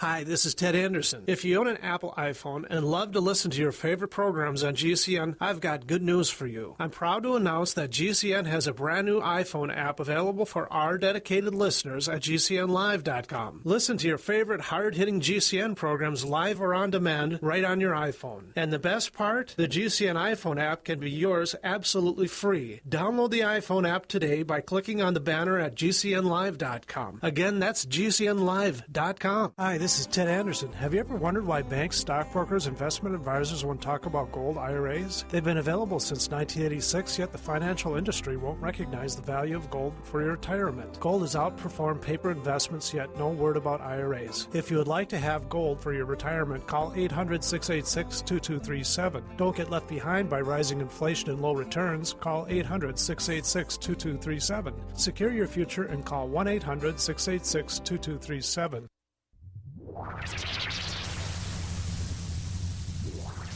Welcome back to the Paracast, the gold standard of paranormal radio. And now, here's Gene Steinberg.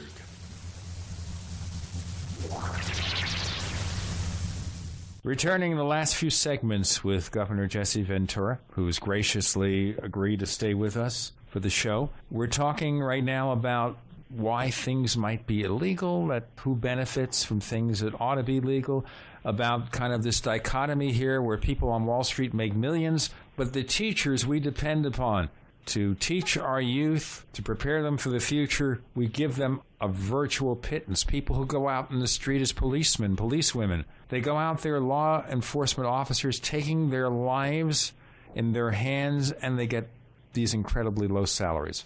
Where's the dichotomy? How do we do something about that? I don't know. You can't ask me to solve everything. It's the nature of the beast. You know, what I laugh at is Hollywood.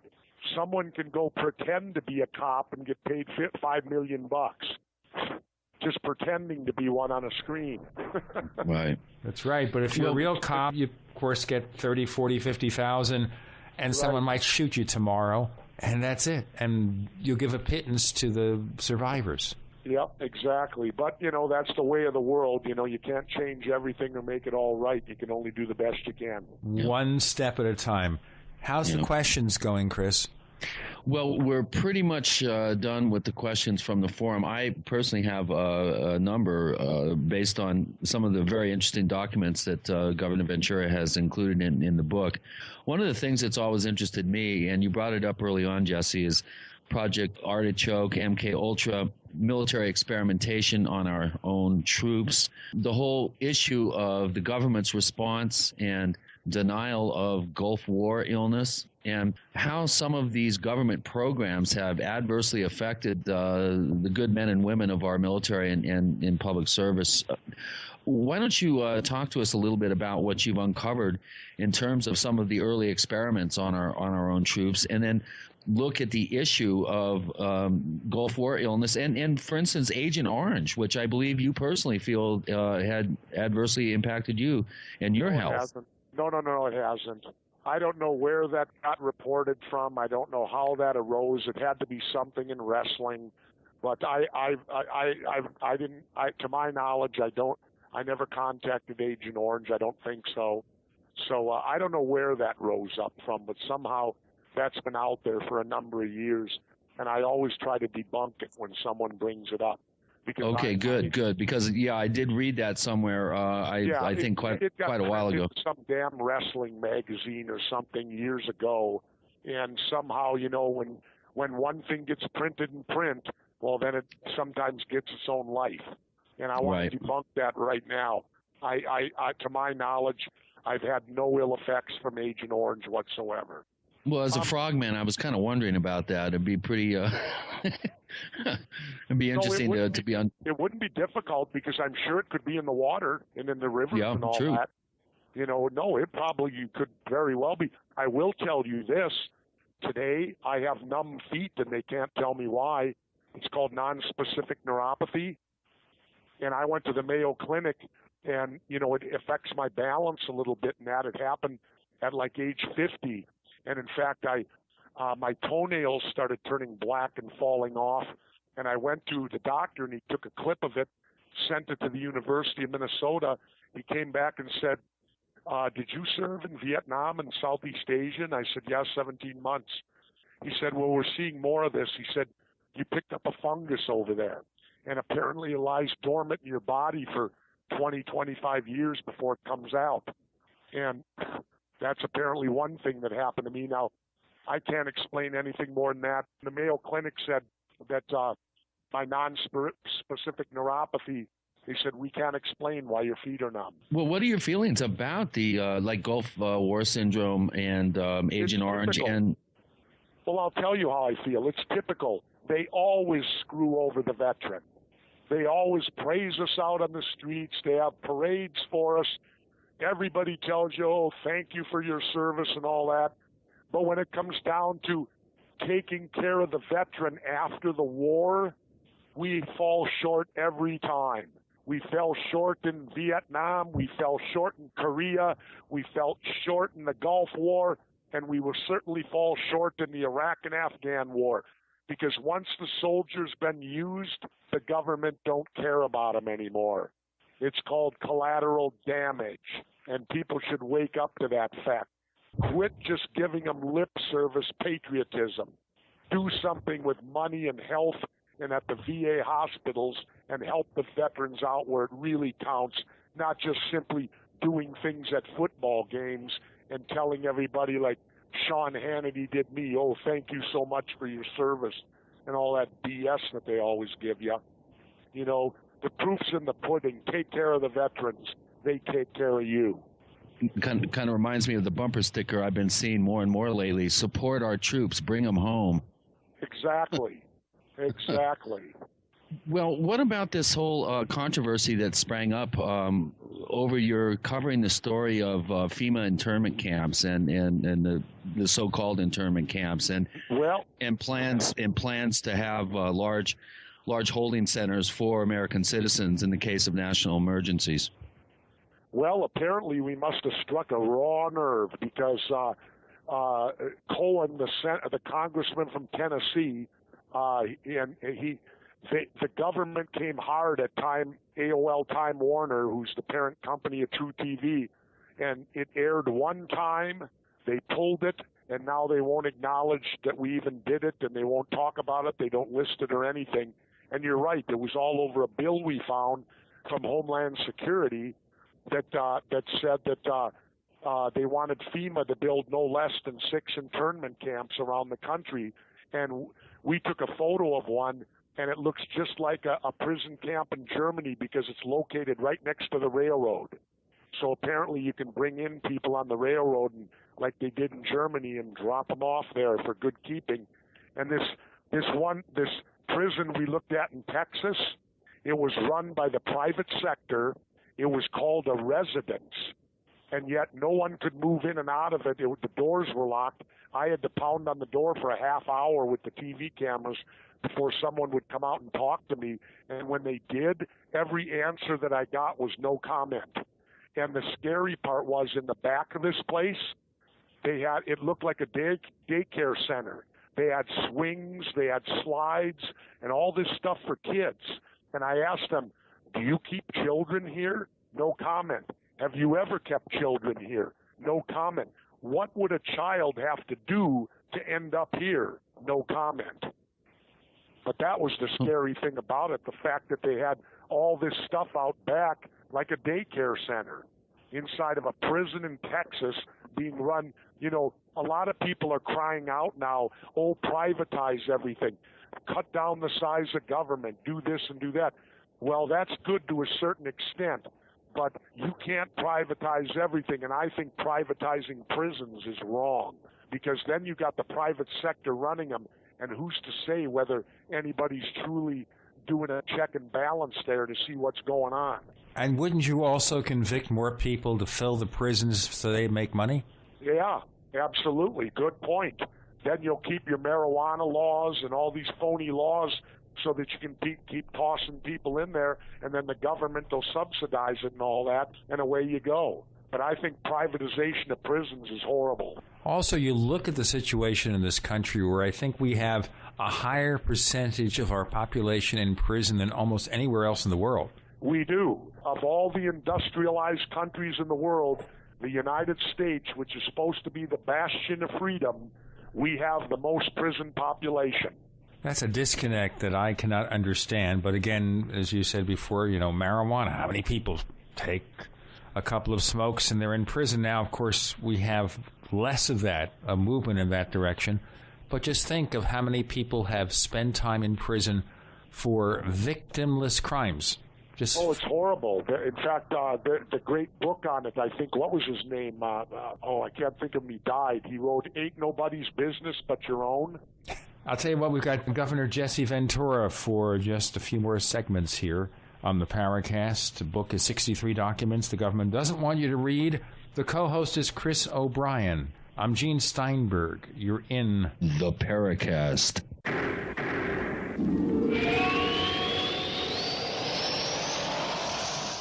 You expect professional service from your doctor, your accountant, and even the girl who takes your morning coffee order. Why not from your domain registrar, too? Namecheap.com provides stellar service with no sneaky upselling. We offer more features and security options for your website than there are ways to order a latte. And new domains come with a WhoIsGuard to protect your personal info. At Namecheap.com, you can get your domain for as low as $2.99. Now is a great time to get to know Namecheap.com. For 58 years, Fate has provided true reports of the strange and unknown. Fate brings you the latest in all aspects of the paranormal, like angels and miracles, psychic phenomena, ghosts, UFOs, and much, much more. To receive your complimentary Fate magazine, call now at 1-800-728-2730 or visit their website at www.fatemag.com. That's 1-800-728-2730. What are you waiting for? Your fate awaits. Again, the Congressional Budget Office sounds the alarm.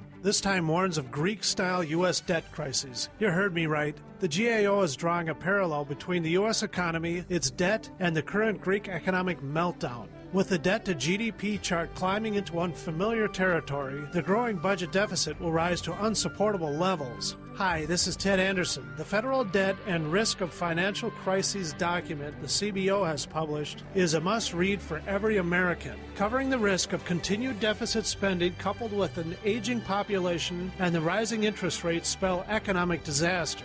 It's imperative that you get a copy of this document and study it for yourself. Call me today at 800-686-2237 and I'll send you a free copy. Again, call 800-686-2237 and ask for your copy of the CBO document. Once again, you need to read this government report. Call 800-686-2237. If you own a septic system or if you're facing costly septic system replacement, this message is for you. When you want to stop paying for pump outs and avoid backups, when you've had enough of the foul odors and costly repairs, use BioSafe One Septic Solution. Now there's an easy-to-use 100% guaranteed answer to all your septic system problems. BioSafe One Septic Solution. BioSafe One is patented and made specifically for all septic systems and made by the same team of scientists who helped clean up the Exxon Valdez oil spill. BioSafe One decontaminates and removes sludge, stops costly pump outs and repairs, and removes septic system stench, all with a 100% success rate. See what gives BioSafe One Septic Solution the advantage over any other septic product at biosafeone.com. That's BIOSAFEONE.com. biosafeone.com. Or call toll-free 1-866-424-6663. That's 1-866-424-6663. BioSafe One, the guaranteed bio-friendly, money-saving way to clean your septic system. Dr. David Berry has provided excellent advice for all those interested in practical economics and sound money. It's certainly worth reading. That's what Congressman Ron Paul said about Cha-Ching Wisdom, 123 Practical Universal Truths About Money, the new book by Dr. David Berry. The cool part of this book, certainly it'll speak to you personally, your life, your lifestyle, your money, your investments, but it also can be generalized into the nation, what's going on as a nation. We do these same things personally that we do as a nation. Dr. Berry's book, Cha-Ching Wisdom, presents many facets of your relationship with the once almighty dollar and how current national and international politics affect your daily life. Some of the other things are about that. They're not just economic, they're philosophical. There's psychology involved in this book. There's philosophy involved in this book. Read Cha-Ching Wisdom by Dr. David Berry, only $9.95, available at chachingwisdom.com. That's CHACHING wisdom.com. chachingwisdom.com. The GCN Radio Network, providing the world with hard-hitting talk radio. GCN. Great talk radio starts here. We want to hear from you. If you have a comment or question about the Paracast, send it to news@theparacast.com. That's news@theparacast.com. And don't forget to visit our famous Paracast community forums at forum.theparacast.com. Get in on all the action at forum.theparacast.com. We're back. Governor Jesse Ventura joining us for the full show. Chris O'Brien's the co-host. I'm Gene Steinberg. You're in the Paracast. And Chris has done a tremendous amount of research, reading over the book, preparing questions, and I know you have a lot more to cover. Go ahead, please. You know, I'm like you, Jesse. I actually turned off my TV about 3 years ago, but I have made it my business to see as many of your episodes as possible. And a good friend of mine who died fairly soon after he talked with you about the HARP project up in Gaucona, Alaska, Jerry Smith, who wrote the book HARP, Weather Warfare. I was very... Yes, Jerry died of galloping pancreatic cancer. He was gone in a month. I had no idea that happened. Nobody ever told me that. Unbelievable. Wow. Yeah, it was a shock to us all. He was actually the managing office manager for the publishing company that publishes my books and published Jerry's books. So it was a real loss and a real personal loss for David and Jen and myself. But one thing that struck me, you were talking about the no comment responses that you were getting from Department of Homeland Security people or whoever you were interviewing about this Texas facility. A very similar scenario happened on that episode where you actually showed up at the front gates of HARP. You were not allowed to even ask questions. You were pretty much shooed away. What do you think about HARP? What do you think about the state of technology? Well, first of all, let me state this. They lie right from the get-go because they call it an unclassified research center. Well, that's a lie because if it was unclassified, they would have let me come in, right? Exactly. So clearly it is classified because I wasn't allowed in, even though when I was in the Navy, I had a top-secret security clearance. But I guess as a governor, that doesn't apply anymore.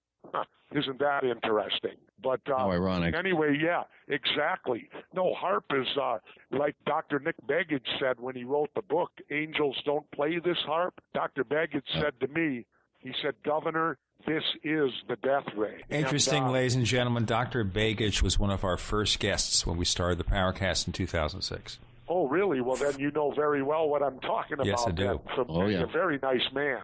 And I've known Nick for years. Yeah, and so, I didn't even know this HARP existed. When we went into the show, they said, guess what? You're going to Alaska. I said, what?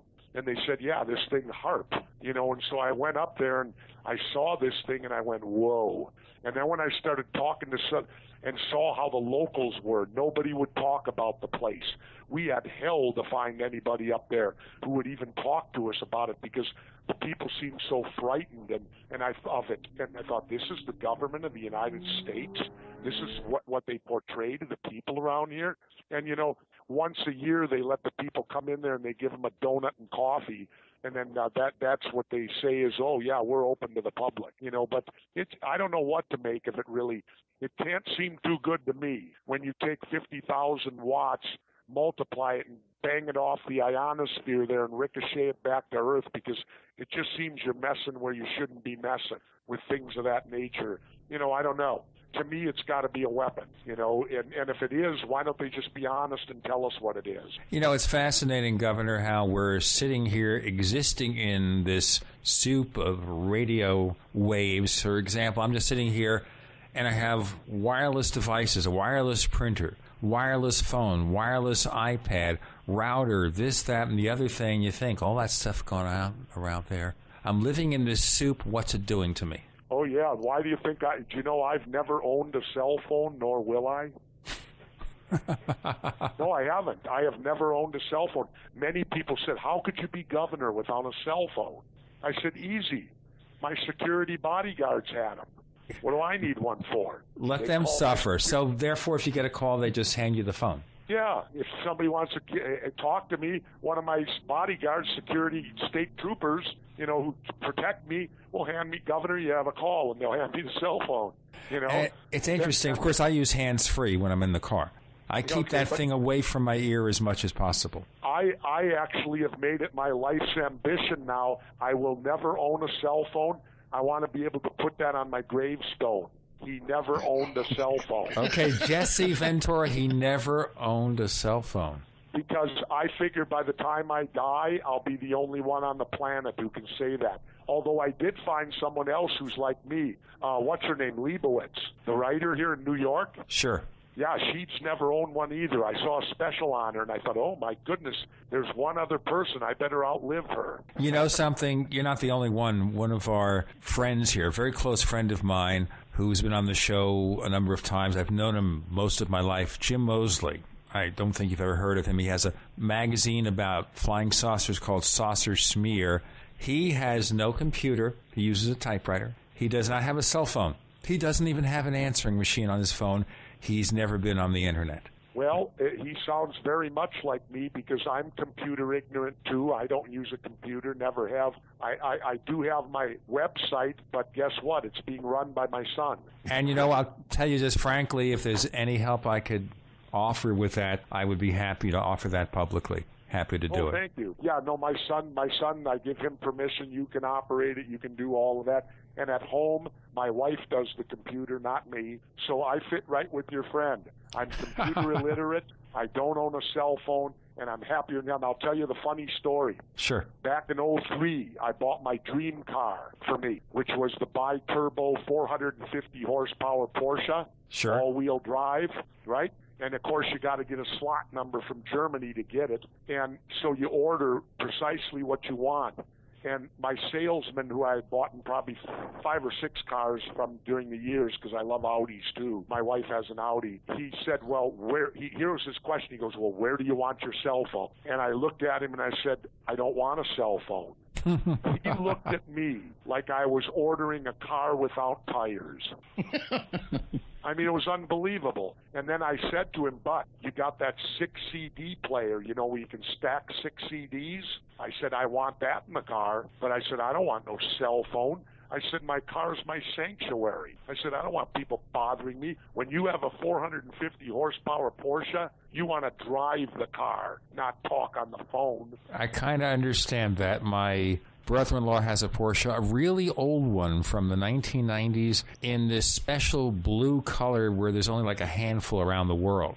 It's not in the greatest state of repair, but it's an interesting car. It really is. And they're all manual. When you get in there, you got to drive it. You got to shift and you got to run the gears and all that. And also in Porsches, your main dial is your tach, not your speedometer. Did you know that? Okay. Yep. Right. Well, you have to learn to use a slush box in most cars these days. That's what they call them. In the old days, I learned how to drive on a stick shift. Unfortunately, I've kind of lost the knack for it, but now you're making me feel like I should learn again. Absolutely. Well, my first car ever was a 64 Pontiac GTO 4 on the floor. I had an old Chevrolet from a relative with a 3-speed transmission. We are talking to Governor Jesse Ventura, reminiscing about everything. I think we have a few shared experiences here, it sounds like. The book is 63 documents the government doesn't want you to read. The co-host is Chris O'Brien. I'm Gene Steinberg. You're in the Paracast.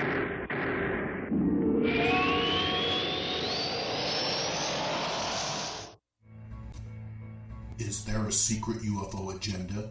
Do strange creatures from the darkest corners of the mind roam the earth? Is there evidence for mind control, time travel, or devious government conspiracies? Find out the inside scoop on the latest conspiracies, paranormal activity, and Fortean phenomena when you subscribe to Tim Beckley's Conspiracy Journal.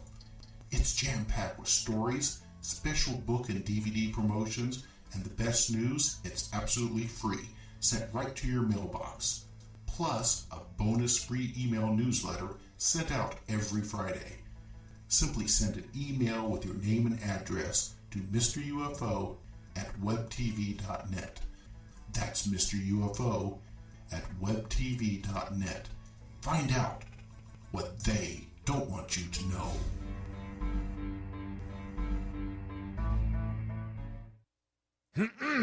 Sore throat? Spray that with Dermatol. Diaper rash? Spray that with Dermatol. Ouch! Burn or cut? Spray that with Dermatol for shockingly fast relief. If you had room for only one first aid product in your preparedness kit, you need Dermatol because it works on almost every skin irritation or injury. All natural Dermatol brings amazing relief to burns, cuts, scrapes, bites, boils, shingles, rashes, elderly skin tears, even chronic diabetic ulcers and bed sores. Dermatol is an all-natural, antimicrobial, antiviral, and antifungal wound cleanser that speeds healing with no side effects, is safe for all ages and skin types, and is even safe enough to spray on sore throats or onto sore eyes. Read our many testimonials at dermatol.com, spelled DERMATOL.com. Order online at dermatol.com or call 800-217-6677. That's 800-217-6677. Effective, efficient, economical. Spray it all with Dermatol. We all need to prepare ourselves. You might have the food, water, gold, and silver, but ask yourself, are you truly prepared? That's why you need to visit MaineMilitary.com. MaineMilitary.com carries everything you need. Gas masks, wool blankets, fire starter kits, high-capacity magazines, chemical suits, military surplus items, and much more. Do you own a firearm? MaineMilitary.com has a large selection of pistols and rifles suited for your needs. Are your local stores sold out of ammunition? Call or visit them today for prices on hard-to-find ammo and bulk ammo orders. You don't need to worry about having a military surplus store in your area because MaineMilitary.com is the only store you'll ever need, all from the comfort of your computer. Visit them online today at MaineMilitary.com. That's Maine, like the state, military.com. Or call them at 1-877-608-0179. That's 1-877-608-0179.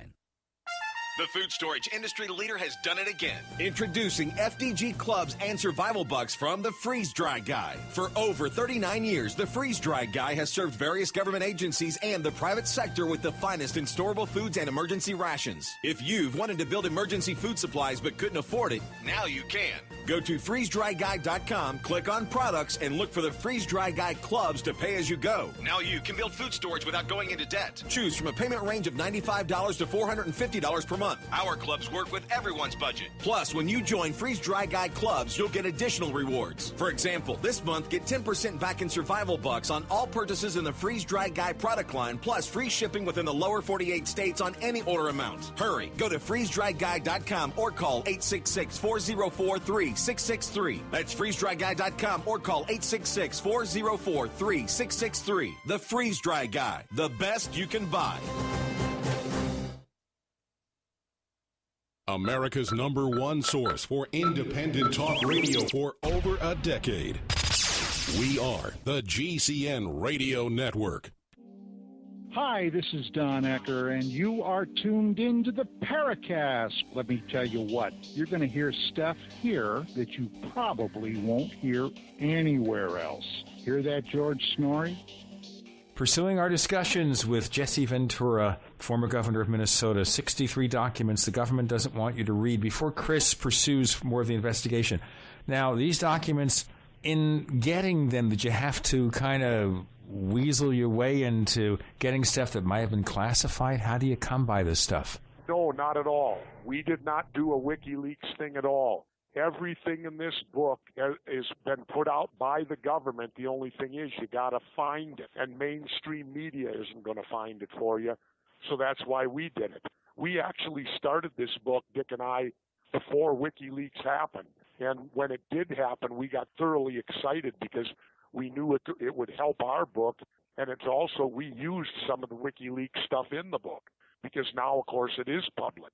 And so once it's out there in the public domain, you know, they can't prosecute you for having exposed it because it's already exposed. But no, the 63 documents in this book were gained nothing illegal. They are all out there. You know, it's just a matter of trying to find them. And I will tell you this, don't ask me, because that's where Dick Russell, my co-writer, comes in. He's the phenomenal researcher. I don't have the patience for it. But Dick's the guy, he finds all this stuff, and then I simply have to read it and write about it. It's remarkable. We make a good the amount of documentation, Governor, that's in this book is jaw-dropping. I must say, this Dick is really on the ball, and he sure has a knack for digging up. The other thing we wanted, too, I just didn't want it to be my opinion, people reading my opinion and me telling them about the documents. In this book, you can read every document. We've reprinted them all, just the way they are. Now, some of them, you know, there's a lot of stuff that's blacked out in them, you know, stuff that you can't read in the document, but you can read enough to understand what they're talking about in most cases. Yeah, they redact sources and methods, obviously, in some of these documents, because a lot of they it's do. redacted and stuff you get, but, you know, you fight your way through it. Well, here's another part of part 3 that I found very intriguing, and that was the whole idea of an internet kill switch. And this particular issue, I think, goes to the heart of a lot of our listeners' fears and interest in terms of the actual ability for the government to kill the internet. And we've become so dependent, and I'm guilty of this more than probably most people, of relying on the internet for so much, and so much commerce is being conducted now online. What did you find out about this particular kill switch idea, and how about the Homeland Security cybersecurity agreement with the Pentagon? Well, again, this is the kill switch was done. Our government gave the president the ability to literally shut down the internet, and you knew it was going to happen. I did. The internet was the new freedom place. This is where everything could happen. This is where there wasn't government control. Well, rest assured, the government's going to not let that go on. They want to control everything. And so they granted the president the power that, quote, in a state of emergency, he can literally shut down the internet if he desires to. And you can read all about it in the book. And if that don't scare all the people out there on the internet, well, what would then? And then, of course, you got to remember, I'm kind of reviewing this, too, because we wrote the book 6 months ago, and I'm already on to my new book. So, you know, in the Homeland Security cyberspace agreement is just, with the Pentagon, is just Homeland Security working hand in hand with the Pentagon, again, to control cyberspace and the internet. You know that they can't let it run amok. They have to try to control it. Don't you think so? I guess in terms of national emergency, maybe, but you see what we're seeing here with the Patriot Act and everything else, losing our freedoms, and you're somebody who fought for freedom in a sense because you were in the Navy. So the question I would have is, how does someone like you persuade more people? Right now, of course, you got the book, it's done well, you got these books, you got the TV show, but people will still regard you, frankly, as possibly being a fringe character. How do you basically break through that and get more credibility? I don't know. What can I do about it? I simply will challenge everybody. Like when people challenge me on 9/11, I always look at them and say, well, what actual investigation have you done of 9/11 other than listening to what mainstream media has told you and what the government has told you? And 99 times out of 100, the person will say, well, I haven't done any more than that. And then I'll say, well, then how can you question me when I've been investigating it, reading documents for over 3.5 to 4 years on it now? And so that's how I fight back on it, because I get people by getting them to admit they know nothing more than what they've been told. Yeah. Well, what advice do you have for people that are, you know, in the words of our lead character in the movie Network, the people out there that are mad as hell and they don't want to take it anymore? What advice would you have for people? Here's the advice I have for everyone, and it's the most simple one as the nose on your face. And you know what it is? Here it is. The next election, vote for anybody but Democrats or Republicans. We still have the power of that vote. And it's time to vote Democrats and Republicans out of office. Vote only for independent candidates, somebody who is not sold out to the high corporations and all that. That's what we need to have happen. And I'll tell you what else I'm now supporting. I no longer support the third party movement because my belief is the Democrats and Republicans have corrupted the system so bad that any third party in which to survive is going to have to corrupt itself. Well, you've already got a two-headed monster. Why would you need a three-headed one? And here's where we can start. We need to make it at the ballot box, the voting booth, only names, no parties. Only names. Why are parties listed on a ballot? Well, it encourages, of course, people who believe one party stands for this, the other party stands for that. Exactly. So, of course, it's basically to control. You know, like the tradition. Let me give you an example. The tradition when I was growing up, my father said, the Democrats are for the people, the working man, the Republicans are for business. Well, that's the tradition. Fine. But if you remove the party and say just put names down, then it's inherent upon every voter to educate himself. Okay, what does John Smith stand for? All you got to do is remove the party. See, now you can go in, and if you're a conservative, you don't even need to know the names. Republican, Republican, Republican, Republican. If you're a liberal, Democrat, Democrat, Democrat, Democrat. Let's remove that. Let's put only names down. That way, you as a voter, you got to find out what that person stands for. And that's also remove electronic voting. Oh yeah, and ban these voting machines because like any computer, they can be hacked into. Go back to look at it this way. My God, if you can't take a pencil and and fill in a circle, what have you been doing that since first grade? Well, you think of a hanging Chad. First grade. You fill in a circle and darken it in. If you're not capable of doing that, then you shouldn't be voting. Cripe, if you can't, I mean, you've been doing it since first grade. The first test you take, multiple choice, circle A, B, or C.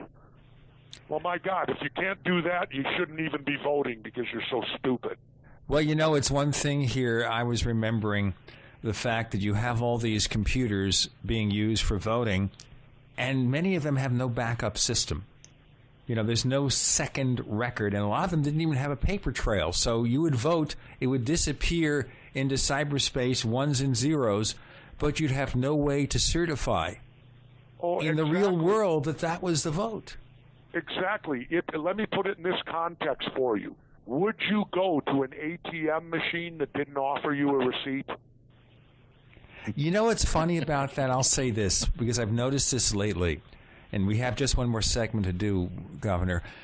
And that is, I've gone a number of times to the ATM to get a few dollars out, and people leave their receipts there.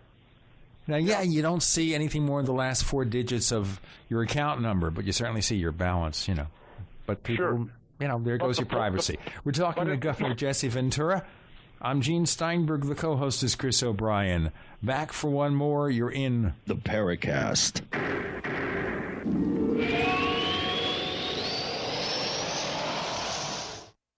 Graphic Converter is the image manipulation tool for the rest of us. It does not use any database. You get full control of all your files. Want to view the images of a folder? Drag it into Graphic Converter, and a powerful browser opens up to show your image files. You could use it for slideshows. You could use it to import images from digital cameras or from scanners. Need to do some image editing? You can do that too in Graphic Converter. Also print catalogs. Convert from so many formats I can't even list them. Download now to see if Graphic Converter is good for you, like 1.5 million other users. Guess what? You could save money when you buy Graphic Converter. Use the coupon code NIGHTOWL. Use the coupon code NIGHTOWL to get a special price for Graphic Converter. Go to lemkesoft.com. That's LEMKEsoft.com. lemkesoft.com. LEMKEsoft.com. Are you still a traditional smoker? Now experience a new lifestyle and try vaping with e-cigarettes by LeSig.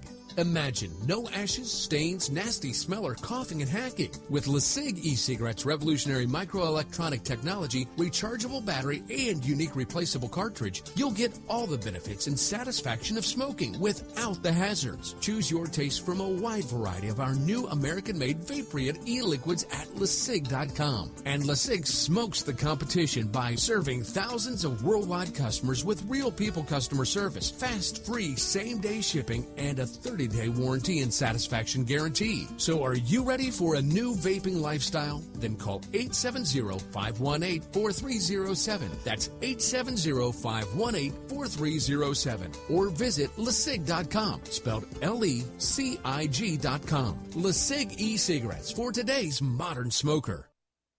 We all know that Berkey water purification systems are the most trusted name in water filtration. As an authorized Berkey dealer for over 5 years and serving thousands of satisfied customers, the Berkey Guy offers amazing specials for Berkey water filtration systems. The Berkey Light systems include a set of self-sterilizing and recleanable black purification elements that purify water by removing chlorine, pathogenic bacteria, cysts, and parasites to non-detectable levels and remove harmful chemicals such as herbicides and pesticides. Order the Berkey Light System today, complete with 2 black Berkey elements for only $220. And the Berkey Guy will include 3 sport Berkey water bottles and ship everything to you free of charge. That's right, 3 sport Berkey water bottles and free shipping. An $87 value, yours free. Call the Berkey Guy at 1-877-886-3653. That's 1-877-886-3653. Or order online at GoBerkey.com. That's GoBerkey.com today.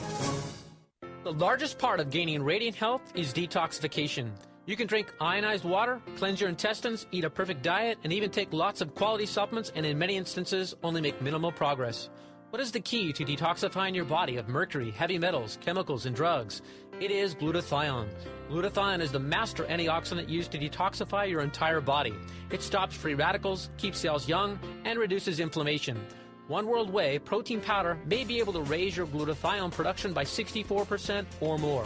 One World Whey is more effective than any other whey protein powder on the market because it is unheated and from grass-fed cows.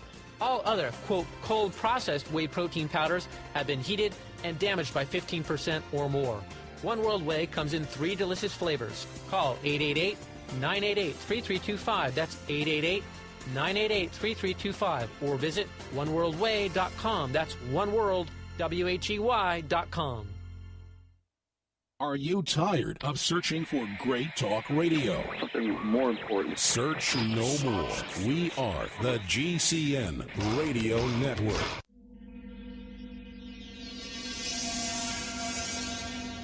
This is Hilly Rose, and I hope that you do listen to the Paracast because you will learn a great deal about the paranormal. By the way, if you want to contact us, send your email, news@theparacast.com. Once again, that's news@theparacast.com, where we read every message we get. It's not the end of our journey. It's probably the beginning because there's so much fascinating information to think about. All these documents that Jesse and Dick Russell had assembled to show all these crazy things going on. You have to wonder, with all these documents and the incredible things Governor Ventura they present, do you think at some point someone must feel, why did we let that stuff get out? Why wasn't it put above top secret or something? No, I don't think so, because they know that the people of the United States are not going to take the time to read anything. You know, take a look at the dumbing down of America. I remember a year or two ago when for literally 30 to 45 days, every news media in America, one of their major story was the death of Anna Nicole Smith. Remember that? Of course, we can't get enough of Britney Spears or Lindsay Lohan. You know, Lindsay Lohan, here's another story. She might go to jail. Okay, so what? Exactly. They even remember when they even sent a mobile down to where she died. They had cameras down there with a guy outside the hotel. Oh, yeah, Anna Nicole Smith. Then we start talking about the lawyer who happens to be also named Howard K. Stern, just like, of course, we all know Howard Stern. Right. It's just a crazy story. You know, you probably know more about it than I did because anytime they'd have that on TV, I'd walk into the other room. Oh, Oh, I never watched that crap. I don't know nothing about it. I turned the channel. But I mean, every news, I didn't care if it was Fox, if it was ABC, NBC, CNN, for 30 to 45 days, all we heard about was the death of Anna Nicole Smith.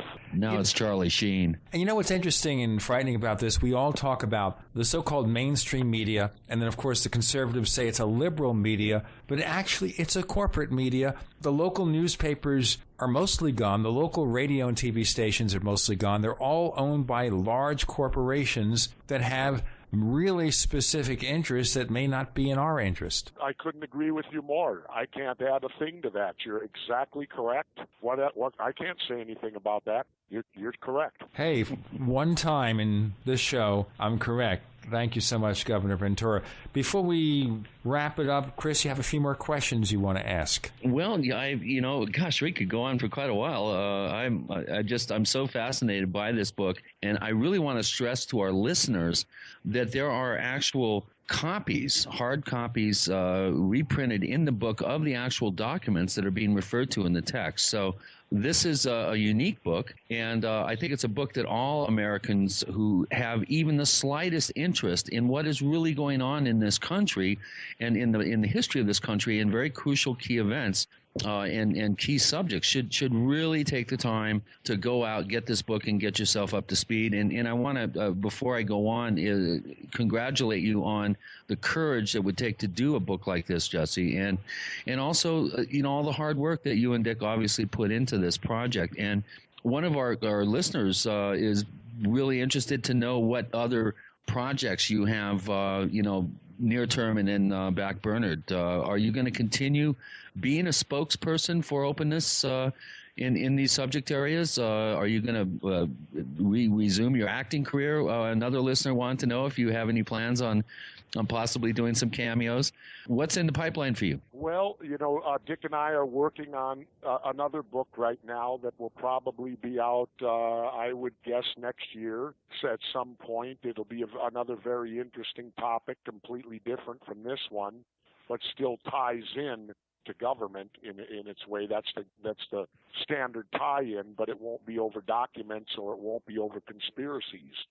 That's all I'll say about the next book coming out. I don't know. I will tell you this. It's starting out there, the grassroots again of Ventura for president. My son warned me. He said, Dad, it's starting up again. It's getting close to 2012, and it's rising its head. And I don't know what I'm going to do. I really don't know. I know that I'm going to go after Mexican citizen, I think, and I'm going to continue to live half my life in Mexico because I enjoy it so much.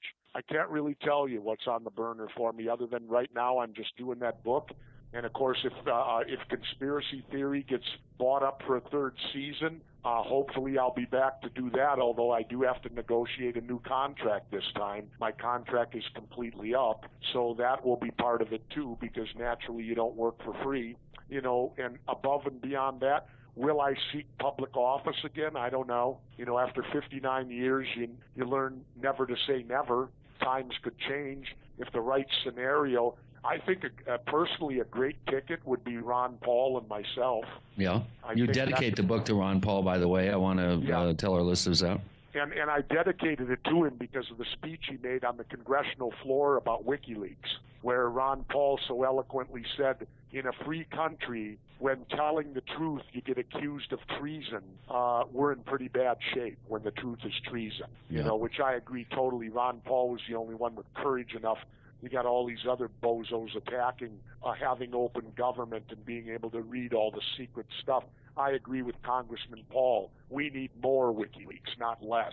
It's interesting. How does he stay in office being so strong and so strong-minded with his viewpoints? He's very consistent about where he stands, and you find some of the other politicians who basically blow where the wind is in terms of being reelected. Well, obviously, in his district in Texas, they like a plain-talking guy who tells them the truth because Ron wins every time, and he wins pretty substantially. I don't think he'll have to leave Congress till he wants to, because obviously in his district they like him very much. And, there's that groundswell across the nation for him, and that just as I think sometimes there is for me because I see it happen. And, we'll see. You're not declaring yourself, are you? Oh, no, I never would do that at this point, not at all. But oh, boy, that would be a scoop, Gene, if we had Jesse say he's running for president. I could see it now. Donald Trump, Barack Obama, and Jesse Ventura with Ron Paul. What an election that would be, one for the ages. And I would have a very easy time voting on that one. I don't think Donald Trump will be a nomination. He reared his head a few years ago with the Reform Party wanting to run, and he disappeared pretty quickly. I know the Donald very well, and I consider him a friend. I think Donald just likes to be in the limelight, and he knows that if he makes rumblings about being the president or running, that's going to get him on Bill O'Reilly like he was the other day. Sure. And that's going to get him plenty of publicity. But when push comes to shove, I think Donald Trump prefers doing private sector business like he does rather than public sector. He's basically goofing on us then. Yeah. I think so. I might be wrong, but I don't think – I think when push comes to shove, he's not going to do it. I'd be surprised if he wanted to go through all that pain and agony trying to run for office. That's got to be a harder job almost than being president to run for president. Well, it depends how you take it. You know, to me, the key to it all is the debates. Because, like I've said, if I can debate them, I can beat them. Because Democrats and Republicans have far too much negative baggage, and it's easy to exploit them. And you know, when I ran for governor of Minnesota in one of the debates, I made the biggest mistake you could make in a debate. You know what it was? Nope. They asked me a question, and I turned and said, I don't know. And there was a pause. There was a pause of like 3 seconds, and the crowd erupted into cheering and applause. Because that's pretty rare. We're getting a guy here that tells the truth. And then when they were done cheering and applauding, I then said, but if it's important, I'll certainly learn about it. Tell you what, we've learned a lot in the last couple of hours about what you do and what you believe. What's that website again that was set up for you by your son? It will be weaintgottimetobleed.com. All I did was change the I to we. weaintgottimetobleed.com, and it's all one word. weaintgottimetobleed.com. And Chris O'Brien, where do we find more of your stuff? Well, at the forum.theparacast.com. I'm a moderator on our great forums, and also my website is ourstrangeplanet.com. Governor Jesse Ventura, thank you so much for joining us this week on the Paracast. Well, thank you very much, Gene, and thank you, Chris, and let me give kudos to you. Keep up the good work, because it's programs like you that really bring out the First Amendment of free speech. Because we have every right to talk about everything we do. Always remember this. The First Amendment's not there to protect popular speech, because popular speech doesn't need protecting. It's there to protect unpopular speech, and we need that unpopular speech. Thank you, guys. Have a good day, good weekend, and we'll talk again. Bye-bye. We will. Okay, thank you. Hear, hear. Bye-bye.